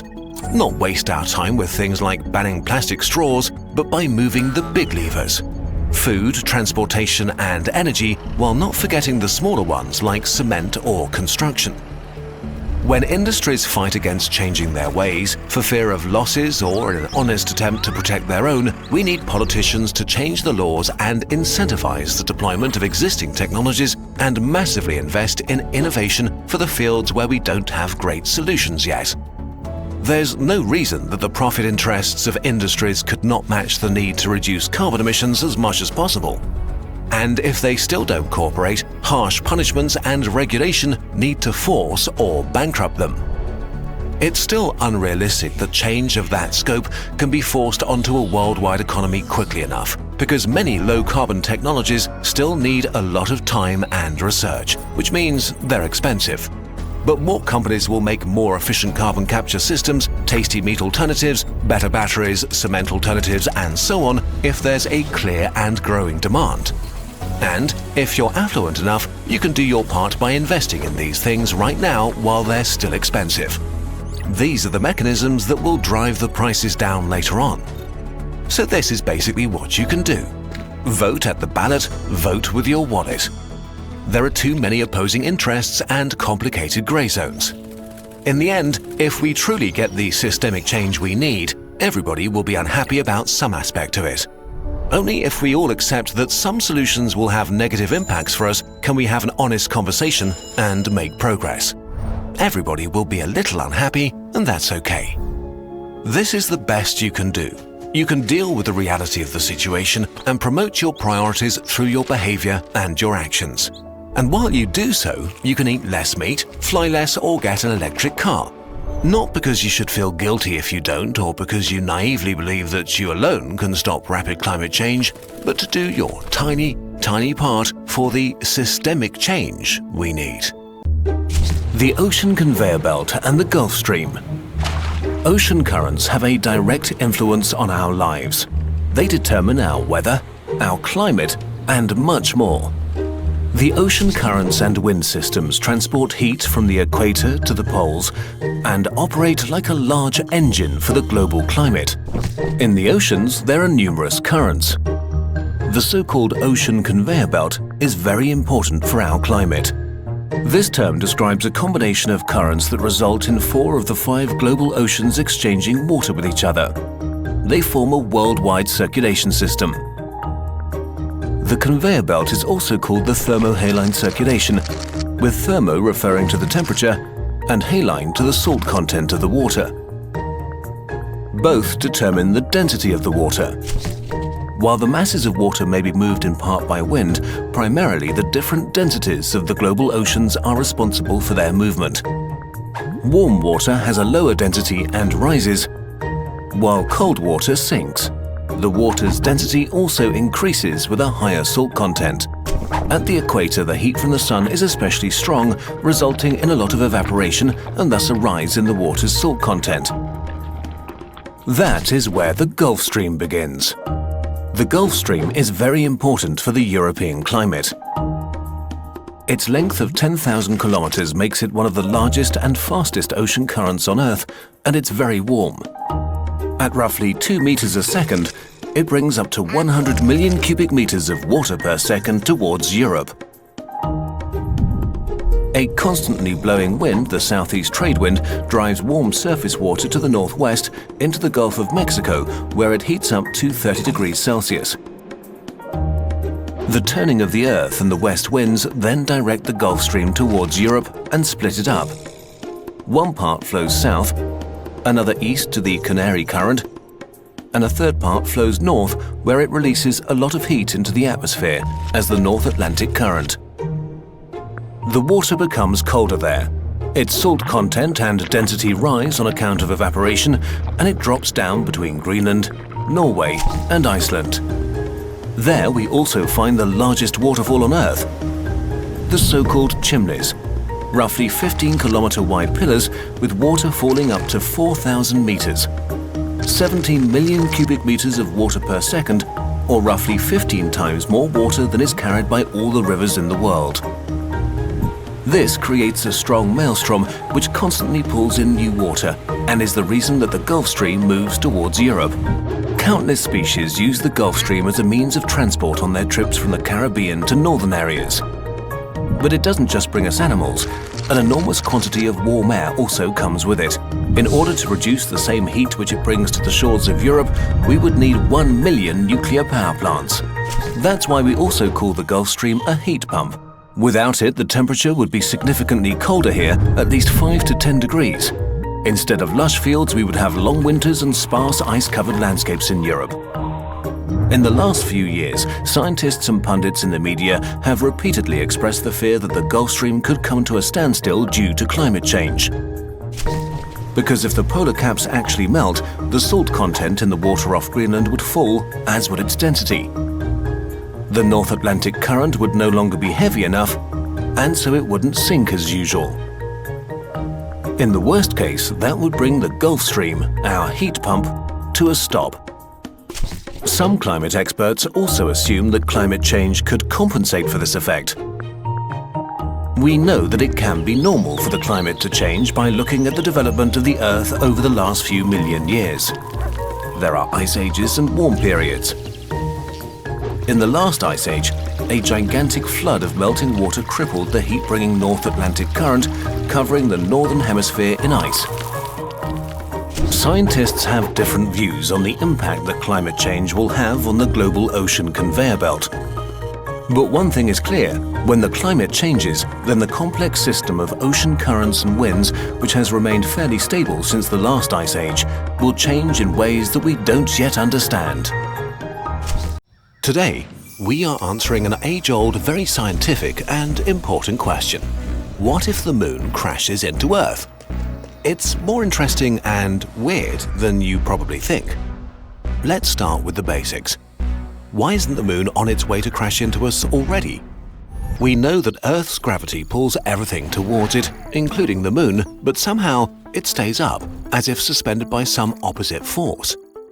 But there is no other force countering gravity. Instead, the trick to staying up is a sideways motion that we call an orbit. You see orbits every day. When you throw a ball, it makes a tiny little orbit. The only difference between the ball's orbit and the moon's is that the ball eventually hits the ground. Basically, the reason is speed. If you could throw your ball fast enough, it would bend around the world and come back to you. If there were no air slowing it down, it could orbit forever. And this is what the moon does, falling sideways around Earth very fast with no air slowing it down, orbiting Earth every 27 days at 3,600 kilometers an hour. So, for the moon to just stop in its orbit and plummet to the Earth would break more laws of physics than we have time to explain. So, how do we crash it into Earth? In a nutshell, to change an object's orbit, you need to change its speed, which changes where gravity takes it. But even small changes require enormous forces, which is why all the large objects in the solar system are so stable nowadays. According to science, the moon is big and very massive. Even igniting billions of rocket engines all over its surface would barely move the moon. It looks like nothing short of magic will make the moon fall, so we'll use a magic spell that slows down the moon so much that it changes its orbit and spirals towards Earth. To get the most from the experience, the moon will take exactly 1 year before it hits Earth. Ready? 3, 2, 1. Magic. Month 1. For the first few days, nothing really changes. The moon gets a tiny bit brighter and scientists get confused, but the rest of us don't notice anything different. The only noticeable real effect of the moon on the Earth are the tides. Tides exist because while Earth pulls on the moon's gravity pulls back on the Earth. Since the strength of gravity gets weaker with distance, different parts of the Earth feel a slightly different pull, which causes the Earth, especially the oceans, to bulge when the moon is above them and contract a little on the sides when it's not. As Earth rotates every day underneath the moon's influence fluctuates, causing the water level of the oceans to rise and fall by about half a meter twice a day. But with the moon drawing ever closer, high tide gets higher every day. At first barely noticeable, within a month the moon has covered half the distance to the Earth and ocean tides have grown to 4 meters. Every day high tide comes and waves flood coastal cities. And there's no end in sight. With the moon drawing ever closer, tides rise ever higher, inundating another city and more inhabited land with salty water every day. Month 2. By the end of month 2, the moon has covered 2/3 of the distance to Earth and global infrastructure is crumbling as tides rise above 10 meters, displacing up to 1 billion people who happen to live near the coastlines. As ports become inoperable, shipping grinds to a halt. Not only will it slow down the delivery of Kurzgesagt products, but also less exciting things like food. Global communications fall into disarray. 95% of the internet is carried by ocean-crossing cables, And while these largely don't mind the water, their terminals on land do. Living inland doesn't guarantee safety either. Tidal bores cause rivers to flow backwards, carrying salt water to contaminate surface and groundwater supplies. Gas shortages follow as all refineries near the coast are abandoned. Countries are left with the supplies they had on their shelves, and strict rationing will begin. In the cities, chaos reigns during the scavenging hours of low tide, while survivors take refuge in high-rises when the water returns. Month 3.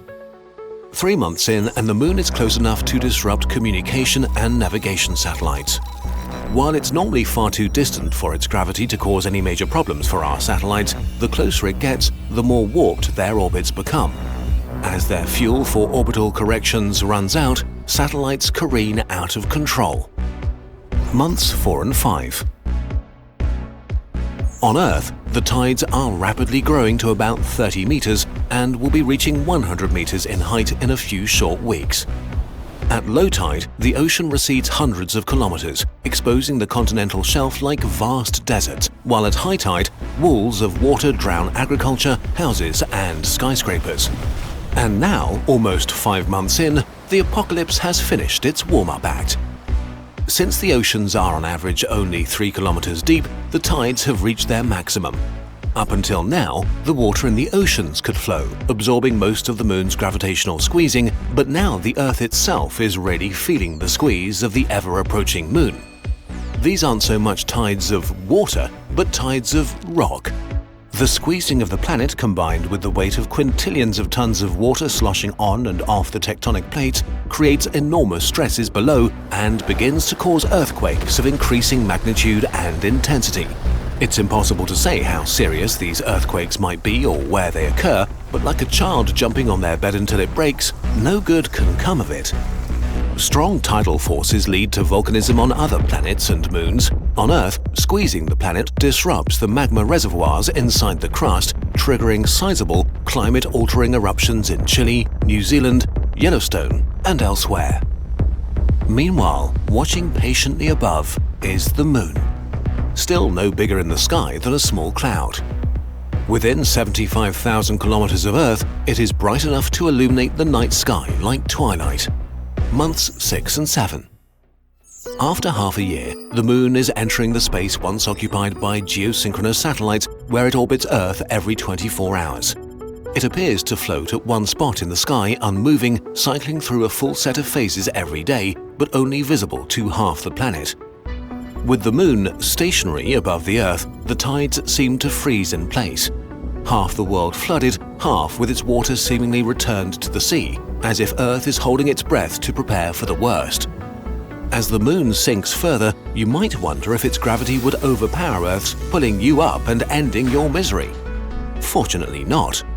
The Earth's surface gravity is about 6 times stronger than the Moon's, so even if the Moon were hovering right on top of you, you would still stay on the ground. On the Moon, things are different though. The near side of the Moon is more strongly affected by Earth's gravity, so during the next few months, it starts to stretch forward towards the Earth into something of an egg, triggering deep moonquakes as the lunar rock flexes and changes shape. Though barely noticeable now, this squish will grow to hundreds of kilometers in a matter of months. Months 8 to 11. At this point, the apocalypse has arrived, and we can summarize the months before the crash as everybody left has a really bad time. The tides sweeping over the Earth slow down and then reverse their direction because the Moon now orbits Earth faster than it rotates. The planet will experience an abundance of earthquakes and volcanism. Massive amounts of volcanic aerosols rise high into the stratosphere, shiny enough to reflect sunlight back into space. What little light gets through is rust red and is periodically diminished by daily eclipses. The result is a rapid global cooling with acid rains and summer snows killing even the hardiest plants. The clock runs out on civilization. Billions have perished while an X-shaped moon is still drawing closer. Let's get ready for the grand finale. Month 12. Finally, at the end of the year, the Moon has reached the Roche limit. That's the point where Earth's gravitational pull on the Moon is stronger than the Moon's own gravity. Things on the lunar surface start falling towards Earth, and by the time it crosses 10,000 kilometers, the entire moon disintegrates into rubble, smearing itself into a massive ring system around the Earth. Fortunately, the moon's disintegration means the misery on Earth has ended. No moon means the general apocalyptic nature of things comes to a halt. The oceans recede, flowing off the land one last time. Any survivors are treated to a view of tremendous arches spanning the sky, glimmering in the sunlight, illuminating the night sky more brilliantly than any full moon ever could, while meteor showers of moon dust fill the sky. It's hard to say what happens next, but the tranquility may be short-lived. If too much moon dust rains down, friction heats the atmosphere, possibly boiling the oceans. If not, the enormous shadows cast by the rings, combined with all the volcanic and meteoric aerosols, block even more sunlight, and a period of runaway cooling could begin that freezes much of Earth's surface solid. In any case, at some point people will emerge again, from submarines or bunkers or mountain tops. They will not have a great time before rebuilding civilization, and their success is not guaranteed, but at least they'll be trying to do so with beautiful rings in the sky.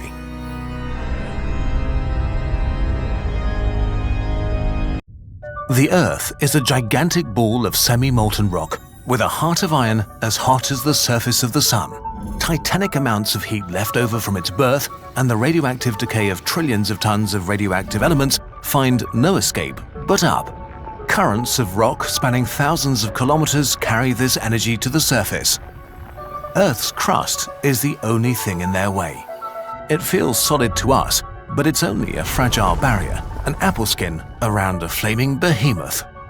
True apocalypses can break through and unleash eruptions tens of times more powerful than all of our nuclear weapons combined, subjecting the climate to centuries worth of change in a single year, while drowning continents in toxic ash and gases. Supervolcanoes. How big can they get?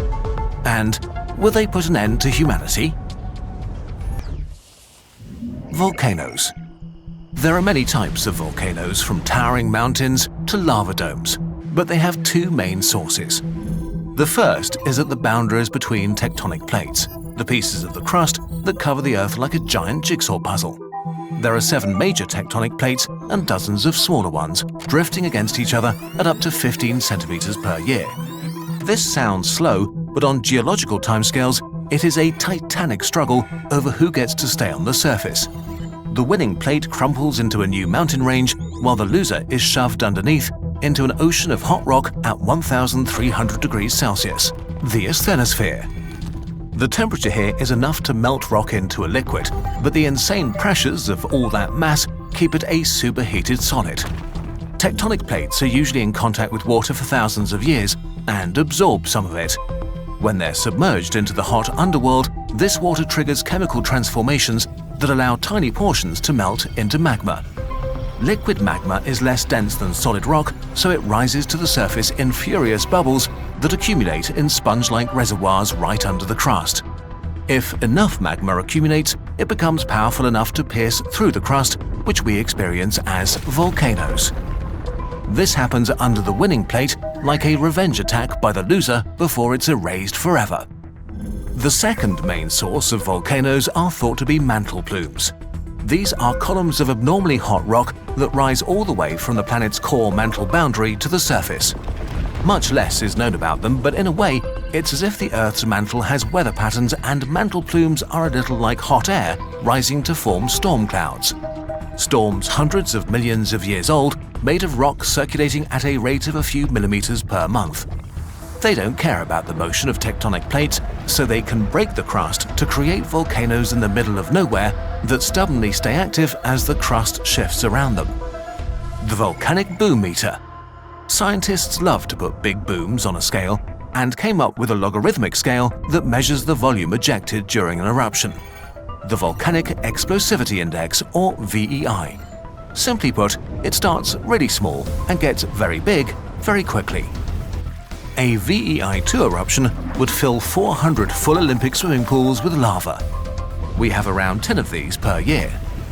At VEI-3, we already see devastating effects, like the eruption of the Semeru volcano in 2021 that destroyed thousands of homes in Indonesia. At VEI 5, we see catastrophic amounts of materials, cubic kilometers of debris, equivalent to an entire lake of molten rock blasted into the air. Like the 2022 Hunga Tonga Hunga Hapai eruption that sent a shockwave around the globe many times and created ocean-wide tsunamis. At a VEI of 6, an eruption can change the world. In 1883, the Indonesian island volcano Krakatoa erupted nearly continuously over the course of 5 months.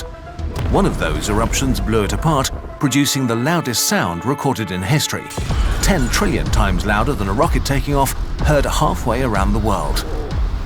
30-meter-high tsunamis swept away nearby populations, and so much gas and ash were released that global temperatures cooled by nearly 0.5 degrees Celsius. Red, dusty sunsets followed for many years. At VEI 7, we get supercolossal eruptions, millennium-defining events that human civilization has only encountered a handful of times. Mount Tambora was a 4,300-meter-high mountain until it exploded in 1815 and released 400 times more energy than the Tsar Bomba. 140 billion tons of ash and dust were shot halfway to space before smothering the world's skies, turning them a sickly yellow. There was no summer the following year, crops died, and over 100,000 people perished. This is the dreadful potential of volcanic eruptions, with famines across the other side of the world and even centuries-long cold periods being attributed to them. Okay, but what's a supervolcano? The term supervolcano is a media invention and not a scientific term. The main issue with them is that not every eruption from a supervolcano is a supereruption. What makes supervolcanoes special is that they've been waiting to erupt for hundreds of thousands of years. Pressure builds up in colossal magma reservoirs several kilometers deep until it becomes strong enough to lift the rock above it by several meters. Rocks crack under the pressure until they finally give way and billions of tons of gas and ash blast out at supersonic speed. An insane explosion of at least 1,000 cubic kilometers that impacts every corner of the globe. And yet, that is only a small portion of the magma reservoir. Super eruptions are like a boiling pot of water popping its lid off and spilling a bit off the top. Afterwards, the ground collapses into the void left behind, forming a hole called a caldera. Under this caldera, pressure starts building again until the volcano gathers enough energy for another super eruption. But this could take hundreds of thousands of years. It's estimated that one of the few volcanoes capable of super eruptions on Earth could cause a catastrophic eruption every 17,000 years on average. That would make them far more frequent than comparable asteroid impacts. The most recent super eruption is the Oronui eruption 26,500 years ago in New Zealand. With the force of dozens of billions of tons of TNT, a Mount Everest-sized pile of explosives, a huge portion of the landscape was scooped out and thrown into the atmosphere. It left behind a caldera spanning 20 kilometers, and it caused the entire southern hemisphere to undergo a period of abrupt cooling. Though among super eruptions, it's a mere firework. The Lake Toba eruption of 74,000 years ago was a much more significant turning point in history. It released a gargantuan 5,300 cubic kilometers of material, enough to blanket parts of South Asia, in 15 centimeters of ash and trigger a rapid 4 degrees Celsius drop in global temperatures. It's possible that the volcanic winter lasted 10 years, followed by worldwide droughts for centuries. Earth's climate might have not recovered for 1,000 years. The largest volcanic events we know of were not really huge explosions, but floods of millions of cubic kilometers of lava. The grand finale were the Siberian traps around 250 million years ago, a continuous release of lava for 2 million years. They raised the ocean temperatures to over 40 degrees Celsius, which caused the Permian-Triassic extinction, killing over 90% of all species. Earth's surface needed 9 million years to recover. These sorts of eruptions don't change the climate, they are the climate. But thankfully, we haven't seen anything even remotely close to that scale in many millions of years. So, should you be scared of supervolcanoes? Definitely not. They've been used to frighten many people and are overhyped as an unavoidable apocalypse. The most famous one, Yellowstone, will erupt again, but they will be relatively small eruptions. Natural disasters for sure, but not enough to devastate the US or come close to ending humanity. The chance of a VEI-8 eruption in the next few hundred years is less than 2%, and more importantly, it wouldn't come as a sudden surprise. However, less powerful but more frequent eruptions can also do serious damage to our civilizations and are in many ways a much greater concern. So we must watch for slow changes in magma reservoirs like ground swelling and temperature increases to get an early warning that can save the lives of people living the closest to a volcano. And there's time to develop solutions that can remove sulfur and ash from the stratosphere to eliminate the root cause of the climate disruption we've seen from previous eruptions. Who knows, maybe we'll even be able to turn this force of destruction into an agent for good by exploiting the geothermal energy held in their giant magma reservoirs. We've done this work for so many other disasters, and we are already doing things we could only have dreamed about decades ago, like sending a probe to perform our first asteroid redirection test. With determination, humanity really can solve anything. So while deep below us an angry hell is churning and waiting for its moment, you can sleep well tonight. Sometimes the world feels, boring. We've visited all the remote islands, conquered the Arctic, and penetrated the deepest jungles. But there is still one place to explore. It's a wet and deadly desert inhabited by mysterious creatures living in total darkness. The deep sea. Let's dive down. When we look at the sheer scale of the Earth's oceans, it's hard to believe that less than 2% of all biomass on Earth lives here. And of that small percentage, around 90% is located close to the surface in the first 200 meters. This is where we begin our journey. Here, light can still penetrate the water, which allows photosynthesis to occur. Phytoplankton, trillions and trillions of single-celled algae and bacteria make up the foundation of the ocean's ecosystem, and they're consumed by bigger plankton who are consumed by other species. The seafloor at this depth is akin to the Amazon rainforest and is often covered with coral reefs, algae and other sea plants that are home to a plethora of sea animals. So far, we've focused most of our attention on this comparatively pleasant environment where we fish, swim, pollute, and do science. So, let's dive deeper. Moving from familiar coastal waters into deeper, more remote waters, we eventually reach the edge of the continental shelf, where we're confronted with the continental slope, the long descent down to the deep sea. With every additional meter of water, light fades drastically, which means there are basically no more plants, and the seemingly steep continental slope begins to remind us of the surface of the moon. Looking out, we're faced by what seems to be endless open water. Let's leave the slope behind us and enter what's known as the Twilight Zone, the portal to the deep sea. As we sink down further, the water pressure rises to deadly levels. The deepest scuba dive ever came in at 332 meters. At that depth, the pressure is like having 200 cars stacked on top of you. Yet we've only completed 3% of our journey. While this region seems pretty grim, many fish and other animals actually spend at least half their lives down here. During the day, it's a good place to rest and recover, hidden from predators in the vast, dark waters. At night, they can travel more safely into shallower zones to feed in the food-rich surface waters. In this transition zone between twilight and darkness, light becomes a powerful tool. Over 90% of the species indigenous to this deep environment use bioluminescence chemicals to create light. They do so as camouflage against the very faint sunlight, to send signals to potential mates, or to confuse and scare attackers. Or they use light to hunt. Another tool for survival in the dark is teamwork. At around 700 meters, we encounter a colony of siphonophores. They can be up to 50 meters in length, but are only as wide as a broomstick. To attract prey, a colony creates a tragically beautiful bright blue or red light and deploys a curtain of tentacles filled with toxic needles that kill anything that comes too close.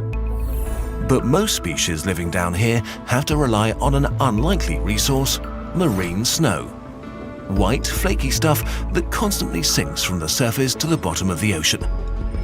It consists of dead plant or animal parts, fecal matter, shells, sand, or dust. Even though this doesn't sound very tasty, without this crucial resource, life in the deep sea would starve. It's in this area that the most fascinating battles between two unlikely enemies could happen. Sperm whales hunt and attack giant squid the size of a house. While the squid fight back ferociously, they probably don't stand a chance, but they do leave permanent marks on their killer's skin. As we reach 1,000 meters, deeper than the tallest structure built by humans, we need to be careful. This is the Midnight Zone, a place of utter darkness. A barely explored wet wasteland consisting of nothing but endless black open water. At these depths, it's harder for a human to take a swim than to take a walk in space. Finding food down here is really hard, so life had to adapt and become extremely energy efficient. Like the 30-centimeter long vampire squid that floats through the water without motion, with long and slender catching arms extended. They're covered in tiny, stiff hairs which brush food from the water. This saves a lot of energy compared to actively catching food. For carnivorous fish, it's much harder to find food since living prey is quite rare down here. So the hunters have to get a perfect grip on their victim on first strike, otherwise it will escape into the dark. Many deep-sea predators have several sets of long and deadly teeth. Like the viperfish, which uses its long fangs to trap even large prey and swallow it whole. Or the frilled shark with its impressive set of 300 teeth, which are curved backwards to hook their victims in their mouths. We sink further, below the 3,800 mark, as deep as the grave of the Titanic. We are now at abyssal depths. Here, life happens in slow motion. Preserving every last bit of energy is crucial for survival. Everything down here hovers motionless or swims in a slow, elegant fashion. The only time the animals living in this zone move fast is when they have to escape danger. Like the Dumbo octopod paddling with its ear-like fins, or the grenadier's fish with its slow, eel-like tail beats. At 4,000 meters, we finally reach ground again, the abyssal plain.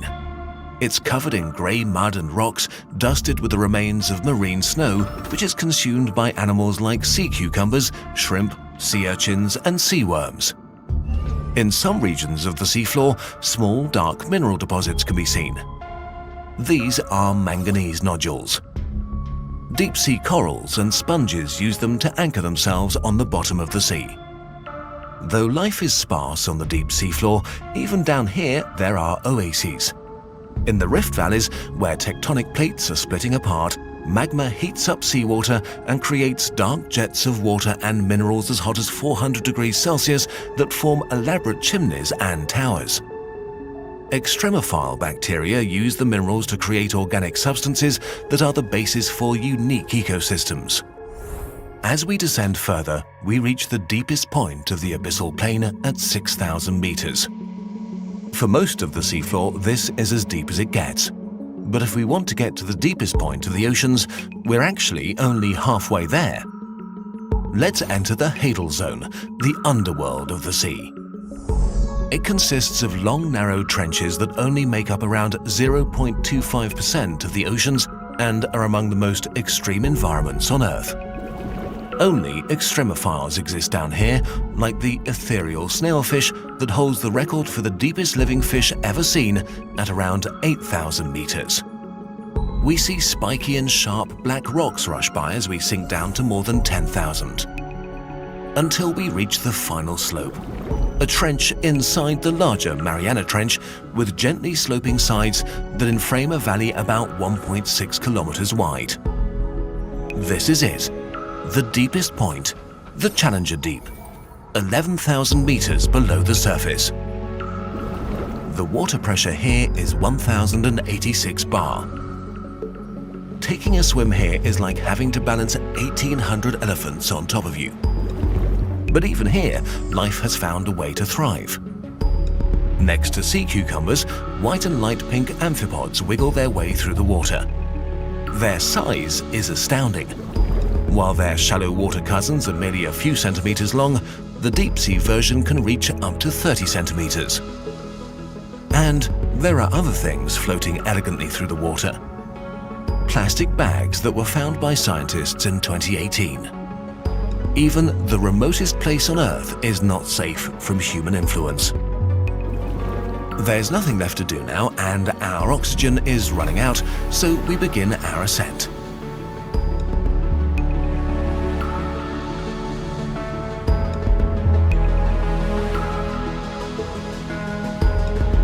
After hours of traveling through dark nothingness, we finally see a glimpse of light. We arrive back at a calm surface. The oceans are so deep. There is so much of them. We owe it to ourselves and to our descendants to preserve them as well as we can. There are still so many wondrous things left to be discovered. Planet Earth is the home of every life form known to us in the universe. Its age is about a third of the age of the universe, and, admit it, it is a thing of beauty. A slightly squashed sphere with a heavy metal core and a lighter surface crust wrapped in a thin sliver of sweet air to breathe, with vast oceans, fertile plains, magnificent mountains, freshwater rivers, streams, lakes and aquifers, orbiting a star which warms us and gives us energy. But how did our home come into existence, and what's it made of?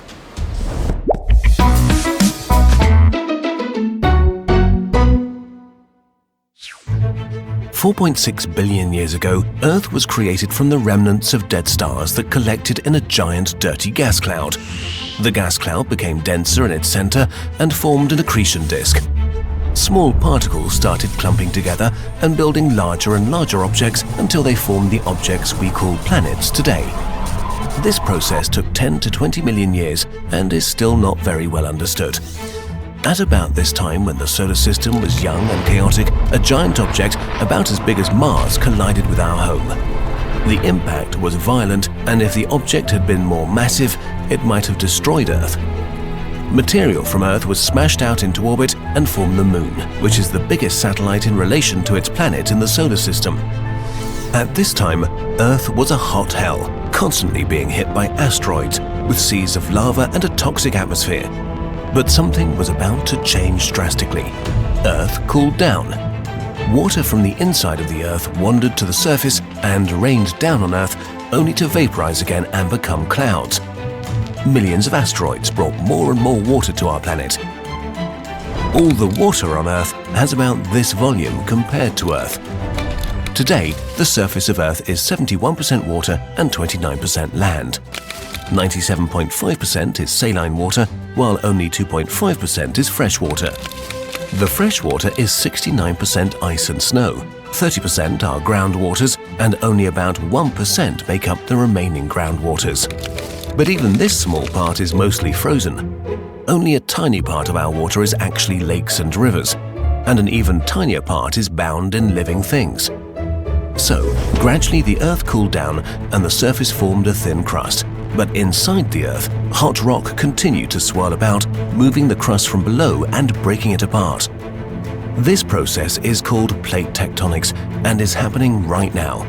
We'll make a whole video about it in the future.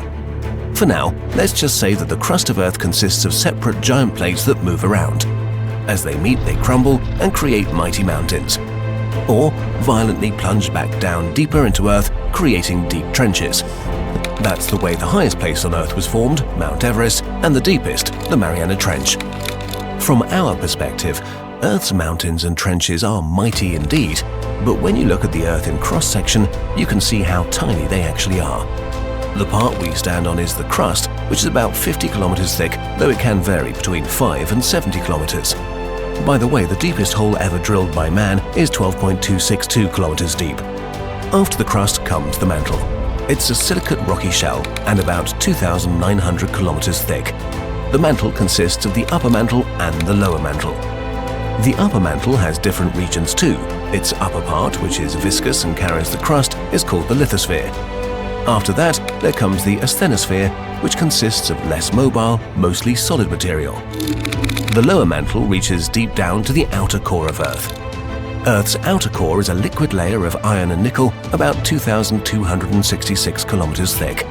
Temperatures vary from 4,000 degrees Celsius to 5,700 degrees Celsius. And in the center is the inner core.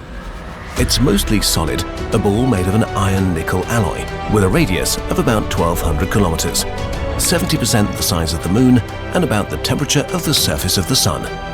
It is slowly growing at an estimated rate of about 1 millimeter per year. Now for some perspective. This small layer of crystallized milk products of former molten mantle is where we live. Then there's Earth's magnetic field. It's an invisible phenomenon that diverts high-energy particles coming from the Sun and other sources, allowing for a stable environment with comparatively little radiation impact on Earth. But why is it there? Actually, we don't really know a terrible lot about that. We know it has something to do with the core of the Earth. Inside this metal sphere, large electrical currents flow in complicated patterns. They cause a magnetic field that sort of stabilizes itself according to the laws of electrodynamics. This entire system is called the dynamo. But don't let us fool you into thinking we have it all figured out. Speaking of breathtaking information, what about the airy stuff that surrounds us? By volume, dry air consists mostly of nitrogen, oxygen, argon, carbon, a variable amount of water vapor, and small amounts of other gases. Humans are very dependent on the lowest layer of the atmosphere, the troposphere, where the weather is. It's 12 kilometers thick on average. Above that is the stratosphere, which is where the ozone layer protects us from the sun's most aggressive type of light. Above that is the mesosphere, the coldest place on Earth, with an average temperature around minus 85 degrees Celsius. At about 80 kilometers up, the thermosphere starts. The transition to space is a fluent one without clear borders, but humans decided that space starts here. At about 100 kilometers, Earth stops and space begins, though the atmosphere extends a bit further. In this region we find the ionosphere, the aurora borealis, and the ISS. And the outermost layer is the exosphere, stretching up to 10,000 kilometers. It merges fluently with outer space where there's no atmosphere at all. The atoms and molecules in this area are so far apart that they can travel hundreds of kilometers without colliding with each other. Okay, humans in their present form have only been around for 200,000 years. That's 0.004% of Earth's history. Not long, really. And here we are now, living in a thin, moist layer on a small, wet rock. We call this rock Earth. It is the product of the universe's deepest workings, the result of a constant process of creation and destruction, happening all over the universe all the time, helped by chance, the laws of the universe, and random events. We are really lucky. Leaving Earth to find new homes in space is an old dream of humanity and will sooner or later be necessary for our survival. The planet that gets the most attention is Mars, a small, toxic, and energy-poor planet that just about seems good enough for a colony of depressed humans huddled in underground cities. But what if we think bigger? What if we take Venus, one of the most hostile and deadly places in the solar system, and turn it into a colony? Not by building lofty cloud cities, but by creating a proper second Earth. It might be easier than you think.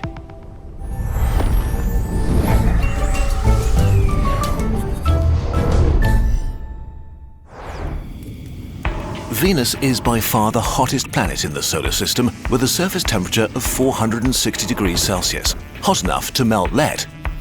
This heat is due to the most extreme greenhouse effect in the solar system. CO2 is great at trapping heat. Even a rise from 0.03% to 0.04% in Earth's atmosphere is heating up our planet right now. Venus's atmosphere is 97% CO2. Also, Venus's atmosphere is 93 times denser than Earth's. Standing on Venus's surface would feel like taking a dive about 900 meters deep into the ocean. The pressure would kill you instantly. It's a truly horrible place, so why should we even bother? First and foremost, Venus is almost as big as Earth and has 90% of its surface gravity. Surface gravity is a big problem when colonizing the solar system because it's very likely that long stays in low-gravity places will have negative health effects. Venus's size means it could be the second largest habitat in the solar system. A new home for billions of humans and trillions of animals, with oceans, lush forests, and a beautiful blue sky. A properly terraformed Venus may be the most pleasant place to live outside of Earth. While we can't exactly terraform Venus today, a slightly more ambitious future version of us could take this project on. It will take a few generations to complete and be a huge challenge like building the Great Pyramids was for our ancestors. But then, it's not like humans have never started projects that took more than a lifetime to complete. Okay, let's do it.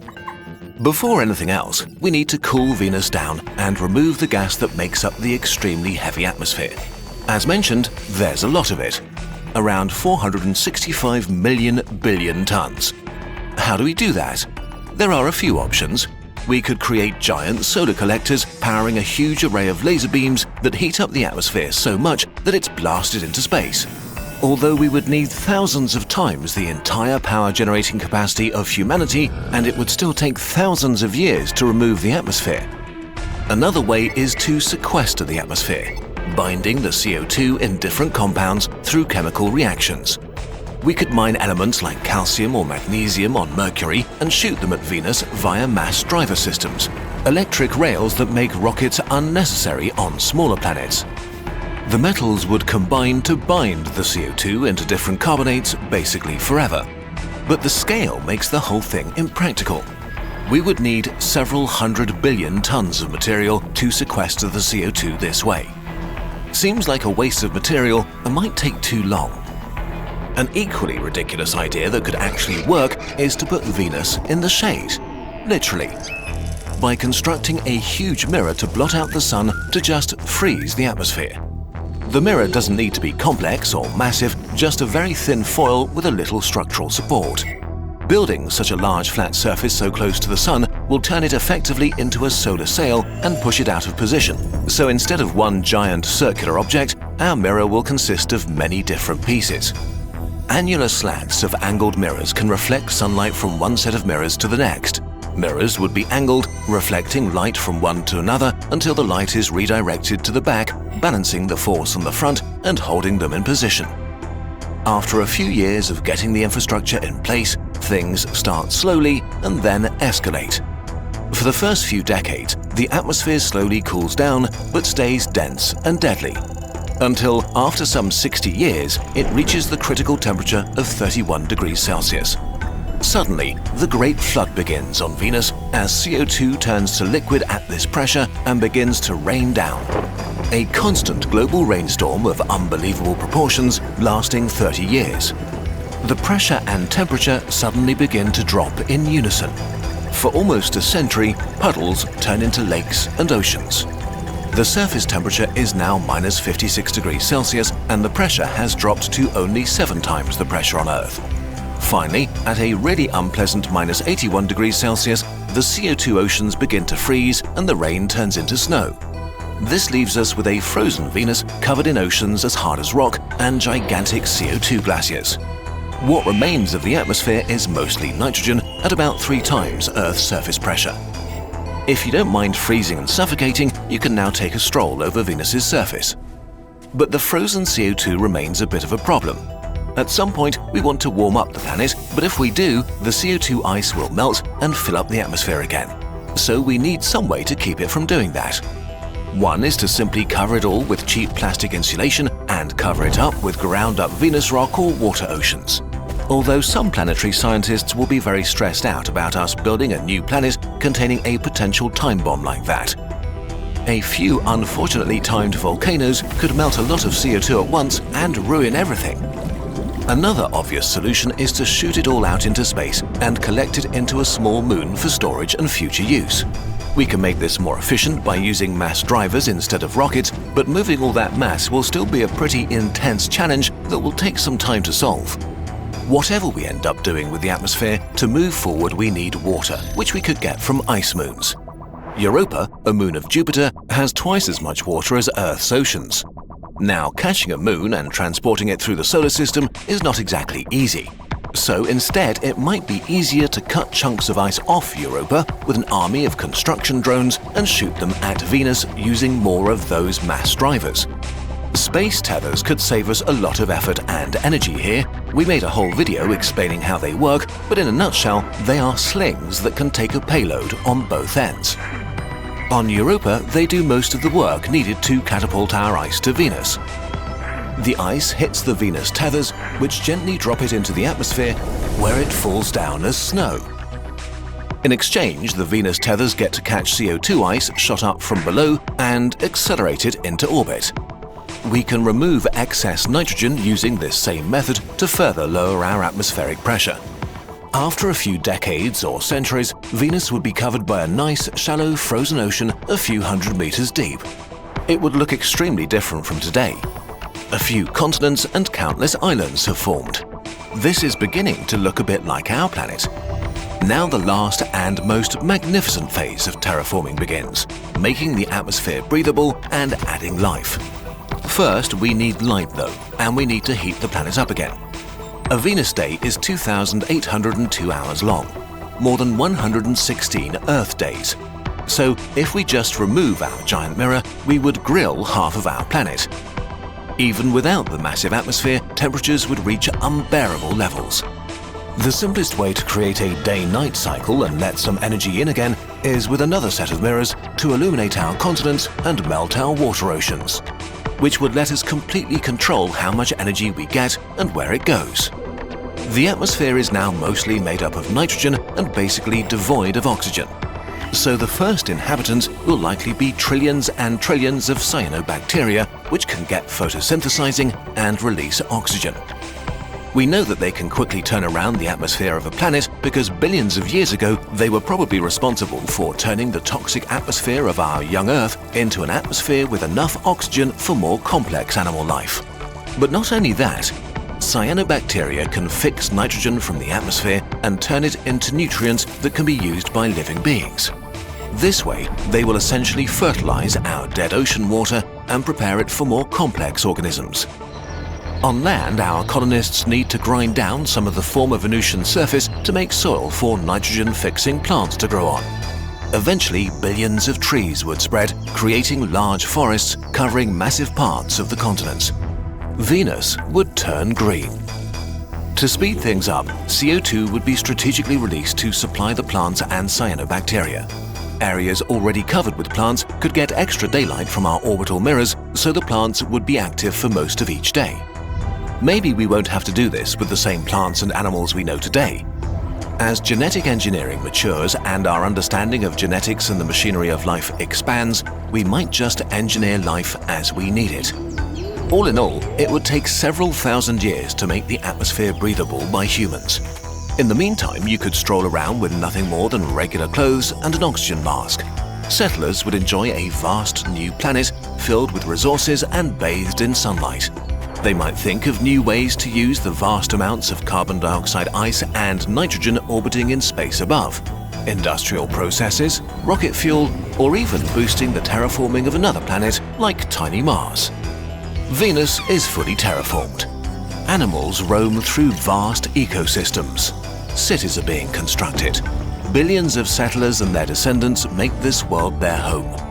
They will see images of the past, how Venus was once the most hostile planet around, how it took hundreds of years to freeze hell and to ship in the oceans, and another few thousand years to make it possible to breathe freely. They will barely be able to believe it. Okay, maybe it's not that easy to terraform Venus, and a lot of things must go right for this future to become reality. But it is possible, and with technology that is within the reach of a motivated and slightly more advanced humanity that wants to venture into space. The only thing that's stopping it is our imagination, and that at least is a problem that's easy to overcome. What is hydraulic fracturing, or fracking? Since the Industrial Revolution, our energy consumption has risen unceasingly. The majority of this energy consumption is supplied by fossil fuels like coal or natural gas. Recently, there's been a lot of talk about a controversial method of extracting natural gas: hydraulic fracturing, or fracking. Put simply, fracking describes the recovery of natural gas from deep layers inside the Earth. In this method, porous rock is fractured by the use of water, sand, and chemicals in order to release the enclosed natural gas. The technique of fracking has been known since the 1940s. Nonetheless, only in the last 10 years has there been quite a fracking boom, especially in the USA. This is because most conventional natural gas sources in America and on the European continent have been exhausted. Thus, prices for natural gas and other fuels are rising steadily. Significantly more complicated and expensive methods, like fracking, have now become attractive and profitable. In the meantime, fracking has already been used more than 1 million times in the USA alone. Over 60% of all new oil and gas wells are drilled by using fracking. Now, let's take a look at how fracking actually works. First, a shaft is drilled several hundred meters into the Earth. From there, a horizontal hole is drilled into the gas-bearing layer of rock. Next, the fracking fluid is pumped into the ground using high-performance pumps. On average, the fluid consists of 8 million liters of water, which amounts to about the daily consumption of 65,000 people, plus several thousand tons of sand and about 200,000 liters of chemicals. The mixture penetrates into the rock layer and produces innumerable tiny cracks. The sand prevents the cracks from closing again. The chemicals perform various tasks. Among other things, they compress the water, kill off bacteria, or dissolve minerals. Next, the majority of the fracking fluid is pumped out again. And now the natural gas can be recovered. As soon as the gas source is exhausted, the drill hole is sealed. As a rule, the fracking fluid is pumped back into deep underground layers and sealed in there. However, fracking is also associated with several considerable risks. The primary risk consists in the contamination of drinking water sources. Fracking not only consumes large quantities of fresh water, but in addition, the water is subsequently contaminated and is highly toxic. The contamination is so severe that the water cannot even be cleaned in a treatment plant. Even though the danger is known and theoretically could be managed, in the USA already, sources have been contaminated due to negligence. No one yet knows how the enclosed water will behave in the future, since there have not yet been any long-term studies on the subject. The chemicals used in fracking vary from the hazardous to the extremely toxic and carcinogenic, such as benzol or formic acid. The companies using fracking say nothing about the precise composition of the chemical mixture. But it is known that there are about 700 different chemical agents which can be used in the process. Another risk is the release of greenhouse gases. The natural gas recovered by fracking consists largely of methane, a greenhouse gas which is 25 times more potent than carbon dioxide. Natural gas is less harmful than coal when burned. But nonetheless, the negative effects of fracking on the climate balance are overall greater. Firstly, the fracking process requires a very large consumption of energy. Secondly, the drill holes are quickly exhausted, and it's necessary to drill fracking holes much more frequently than for classical natural gas wells. In addition, about 3% of the recovered gas is lost in the extraction and escapes into the atmosphere. So how is fracking and its expected benefits to be assessed when the advantages are balanced against the disadvantages? When properly employed, this technique offers one way in the short to medium term to meet our demand for lower-cost energy. But the long-term consequences of fracking are unforeseeable, and the risk to our drinking water thus should not be underestimated. Our home is burning. Rapid climate change is destabilizing our world. It seems our emissions will not fall quickly enough to avoid runaway warming, and we may soon hit tipping points that will lead to the collapse of ecosystems and our civilization. While scientists, activists, and much of the younger generation urge action, it appears most politicians are not committed to doing anything meaningful, while the fossil fuel industry still works actively against change. It seems humanity can't overcome its greed and obsession with short-term profit and personal gain to save itself. And so for many, the future looks grim and hopeless. Young people feel particularly anxious and depressed.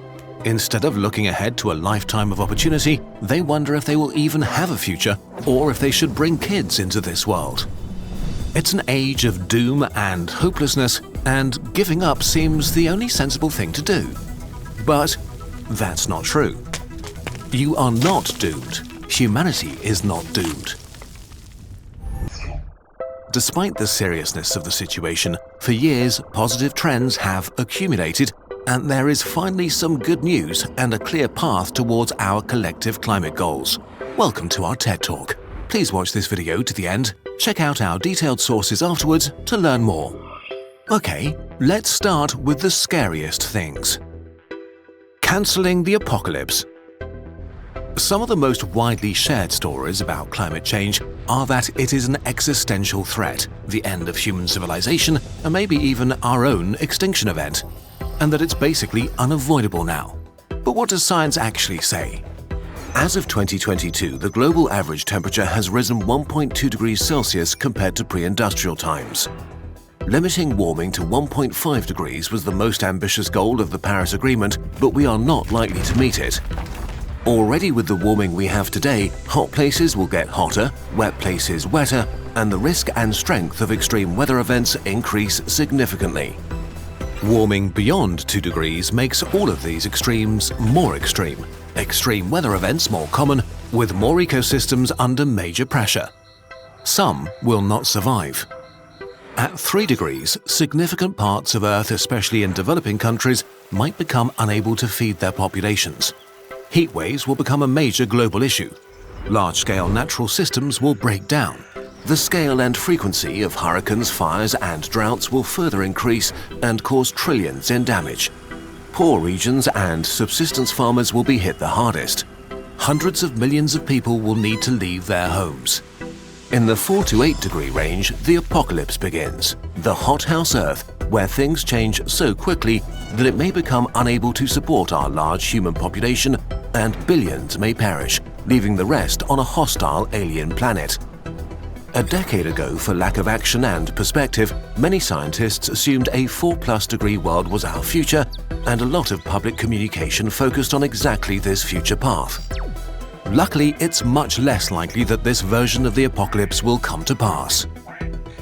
If current climate policies stagnate, we're likely to end up with warming of around 3 degrees Celsius by 2100, which is scary and tragic and far from acceptable. But this is actually good news. How? In the last decade, we've seen enough progress that most scientists now think that we have likely avoided apocalyptic climate change. Although substantial risk still remains, we can pretty confidently say that humanity isn't going anywhere. Civilization might have to change, but it will endure. Which begs the question, what has changed over the last 10 years, and is this really good news? The invisible shift. You probably know this story. The last decade has been an immense failure for climate policies around the world. Instead of passing comprehensive, binding bills that would meaningfully reduce emissions, we mostly did nothing. A lost decade with one negative record after another. And this story is true, and it's one reason why so many people are giving up. But it is not the whole picture. Despite the lack of climate policies and ongoing lobbying and misinformation campaigns from the fossil fuel industries, there was a lot of progress. Let's go back 20 years to see why today is so different. Between 2000 and 2010, greenhouse gas emissions had grown by 24%, 3 times as much as the increase in the previous decade. Subsidies for fossil fuels aimed at promoting economic growth caused a colossal increase in their consumption. For developing countries like China and India, coal was the cheapest fuel for growth, while rich countries showed little interest in changing their ways. In 2010, many people expected these trends to continue. Instead of decreasing fossil fuel use, its consumption would rise. The next decade turned out to be very different though. First of all, coal burning in developing countries like India has slowed down or leveled off, like in China, and it's plummeted in rich countries like the UK and US. Since 2015, 3/4 of planned coal plants have been cancelled and 44 countries have committed to stop building them. 10 years ago, that would have seemed like wishful thinking, but today we can say with confidence, coal is dying. It's just not competitive anymore, because technologies we thought would remain expensive matured rapidly instead.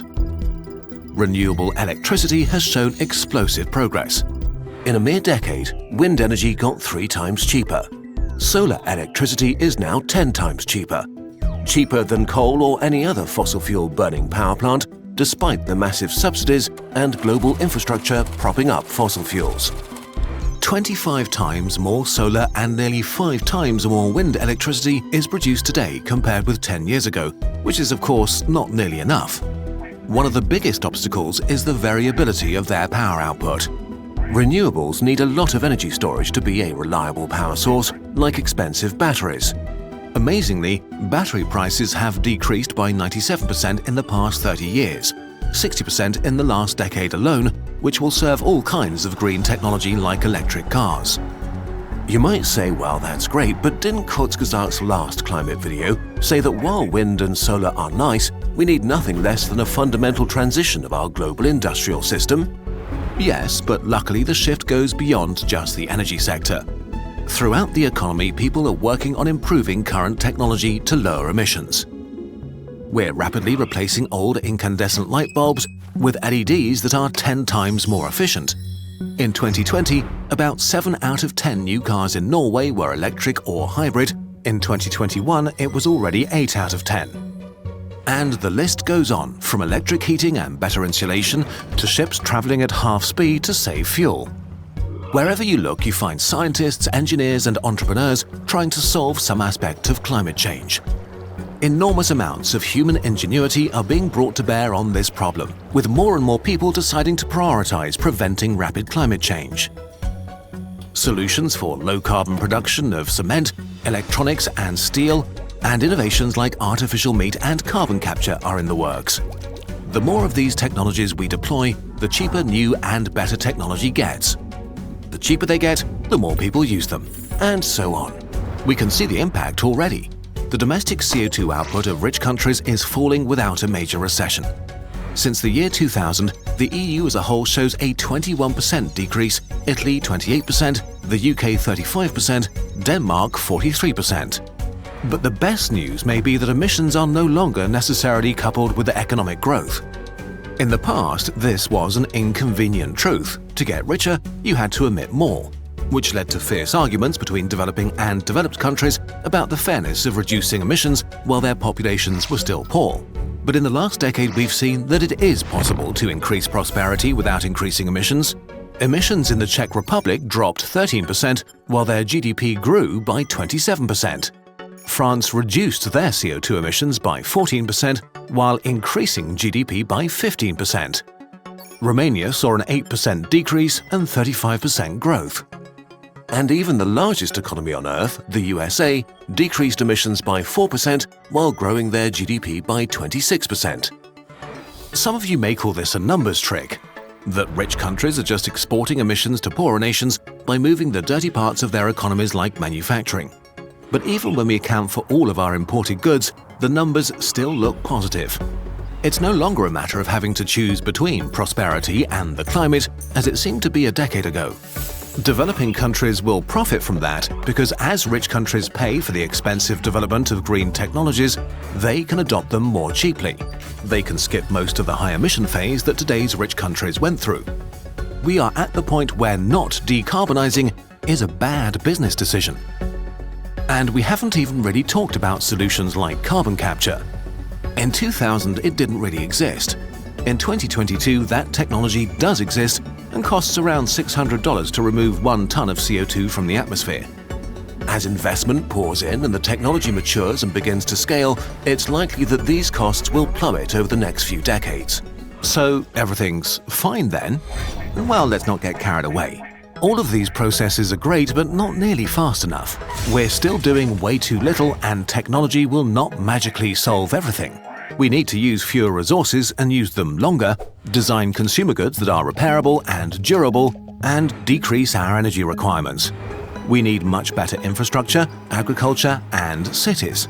It will still be hard work, especially to get the right policies passed and enacted. But for the first time ever, there are a few trend lines pointing solidly in the right direction. And now imagine if all of this was achieved without proper financial and political support, and despite fossil fuel lobbying. Just think what humanity can do when climate change finally gets the political attention and funding it needs. So is it okay to feel hopeful again? The situation is still dire and serious, so what's the point of focusing on this side of the story? The trap of hopelessness.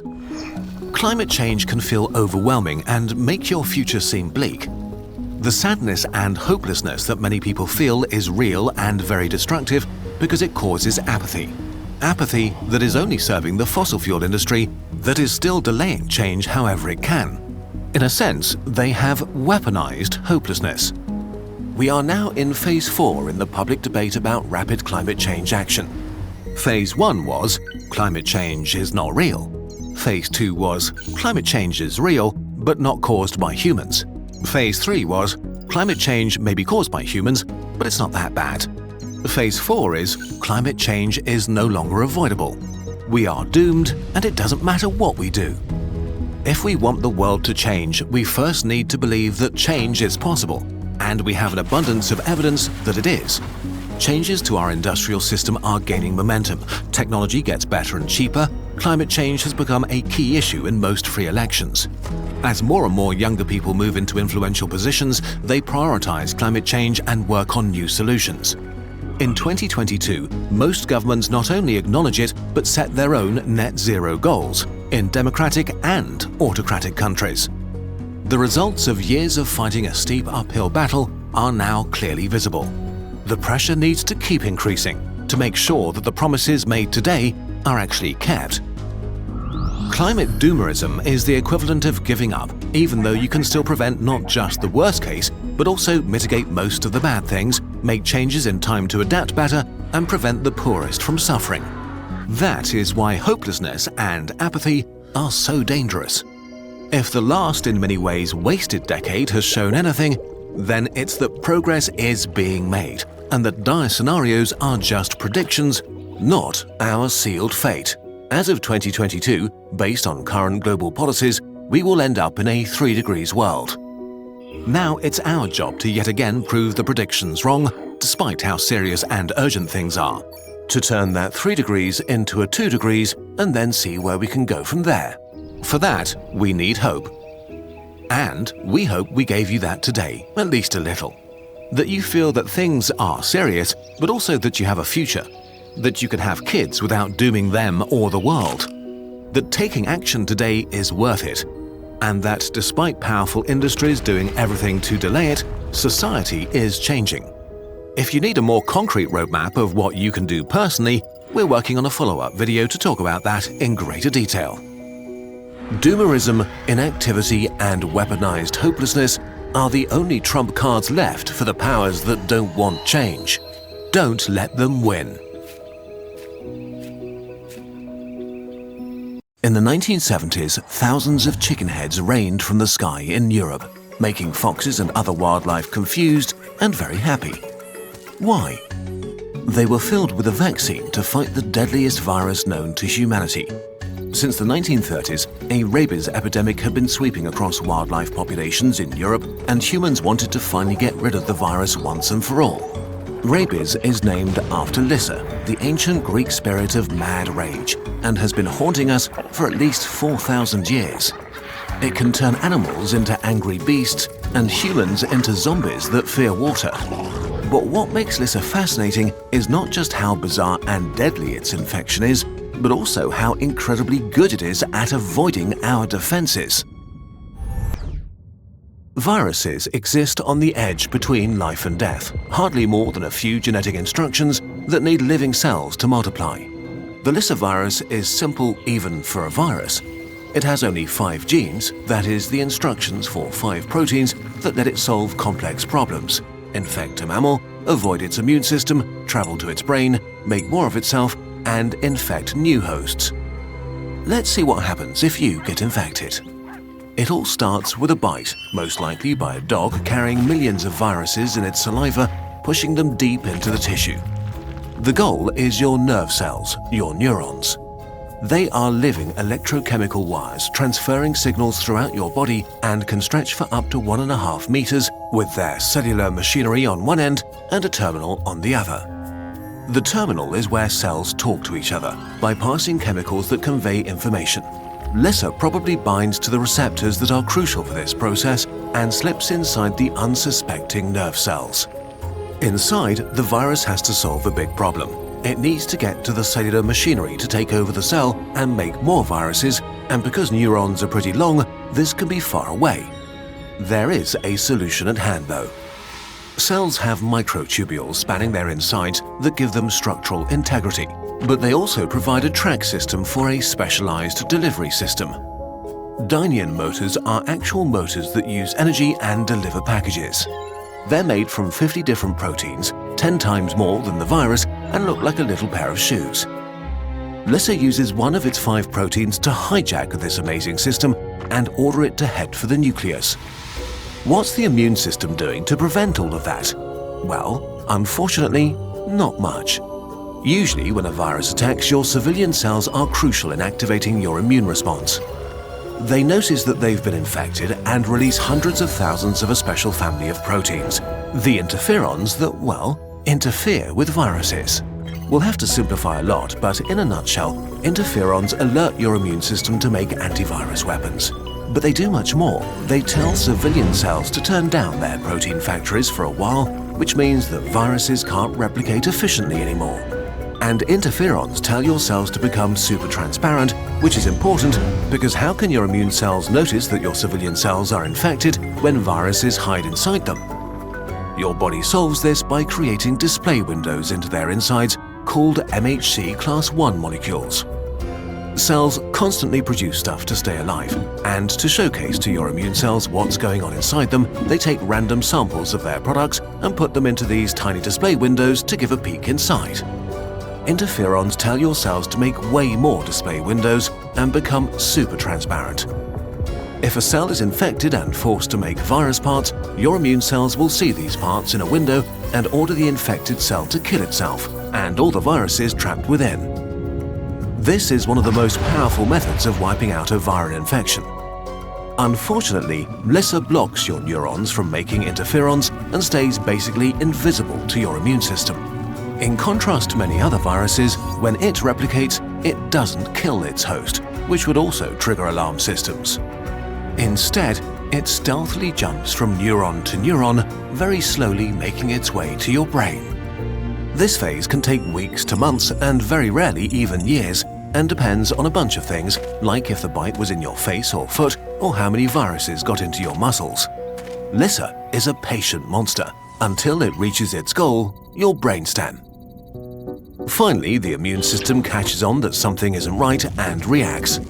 It dispatches some of your most powerful antivirus cells, killer T cells, to seek and kill infected cells and wipe out the enemy.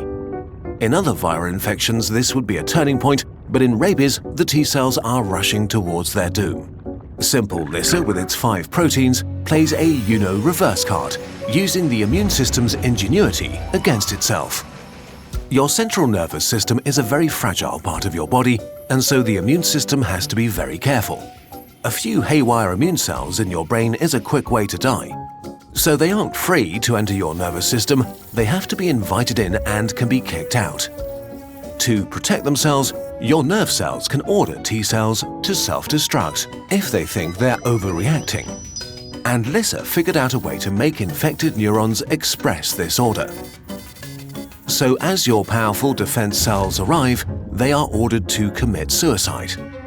Now the virus infiltrates the brainstem. Once this stage is reached, you are going to die. How Lissa kills. One of the most irritating things about the Lissa virus is that we still don't know exactly how and why an infected person dies. Our usual idea of viruses causing damage is by multiplying rapidly, killing their host cells once they've made enough copies, triggering a massive immune reaction that also does a lot of damage. But this doesn't seem to be what happens here. Brain tissue of rabies patients shows minimal, sometimes non-existent damage. Instead of murdering everything in sight, it's currently thought that Lyssa wreaks havoc by messing up the neuron communication inside your brain, so much so that it can't function anymore. This leads to symptoms like confusion, aggression, and paralysis.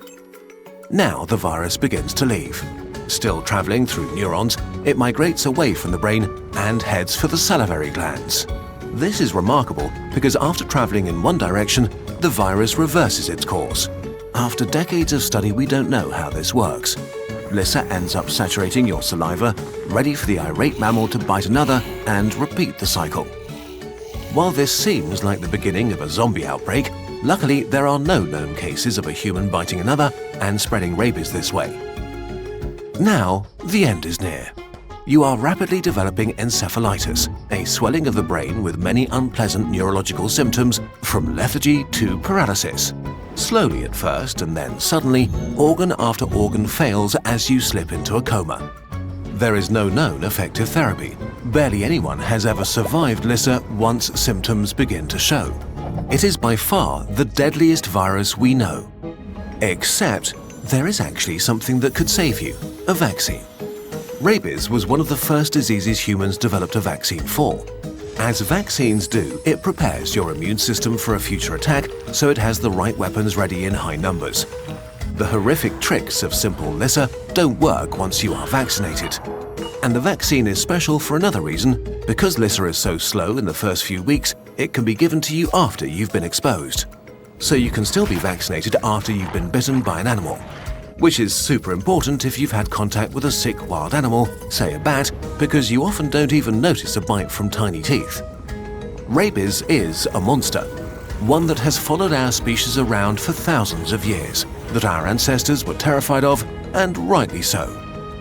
It still kills around 60,000 people each year, almost half of them children. We are far from eradicating this monster. It lurks in the shadows, in forests and animals of all kinds, ready to return in greater numbers if we ever forget how to keep it at bay or if we continue the trend of being suspicious of vaccines. Let's hope that one day humanity slays this monster, so it can become, like most monsters, part of our imagination. Here in the Kurzgesagt labs, we test very important ideas to see what happens when you blow things up or play with black holes. Many of you suggested that we look into an idea that sounds reasonable: shooting nuclear waste into space. It's one of those concepts that seems like an easy fix for one of the main problems with nuclear energy. But it turns out this idea is not just bad, but horribly bad, and it gets worse the longer you think about it. Why is that? What is nuclear waste? Nuclear waste is a fuzzy term and comes in categories which vary from country to country. But in general, there are three broad levels. 90% is low-level nuclear waste, tools, gloves, or trash used at a nuclear facility that could be weakly contaminated with some short-lived radioactivity. This stuff is generally safe for normal disposal.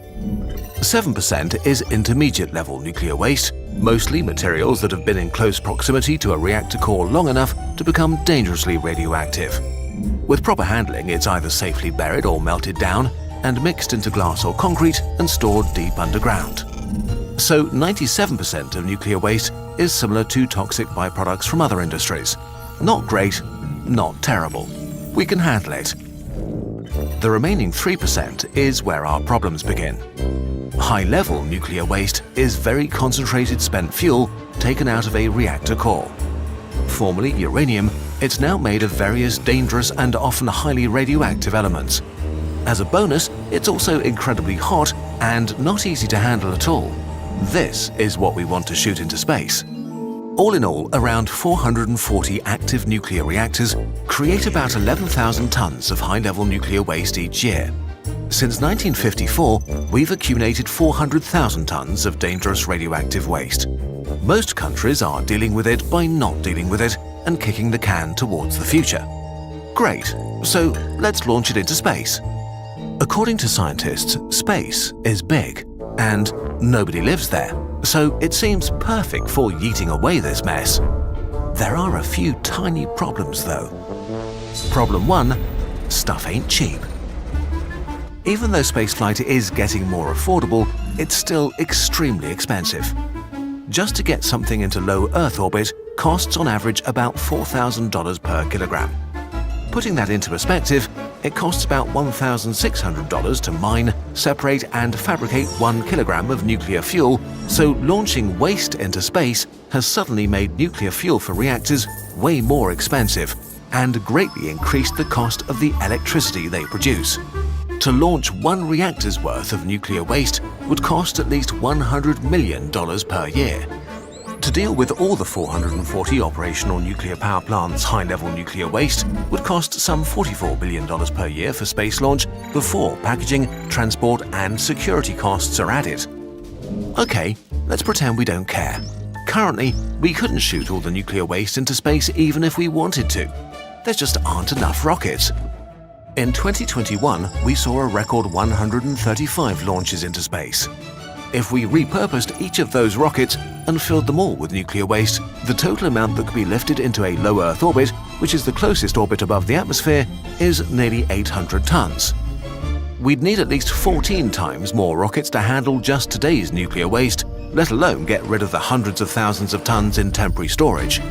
We would need to create entire new space industries to keep up with the demand for giant, toxic space trash trucks.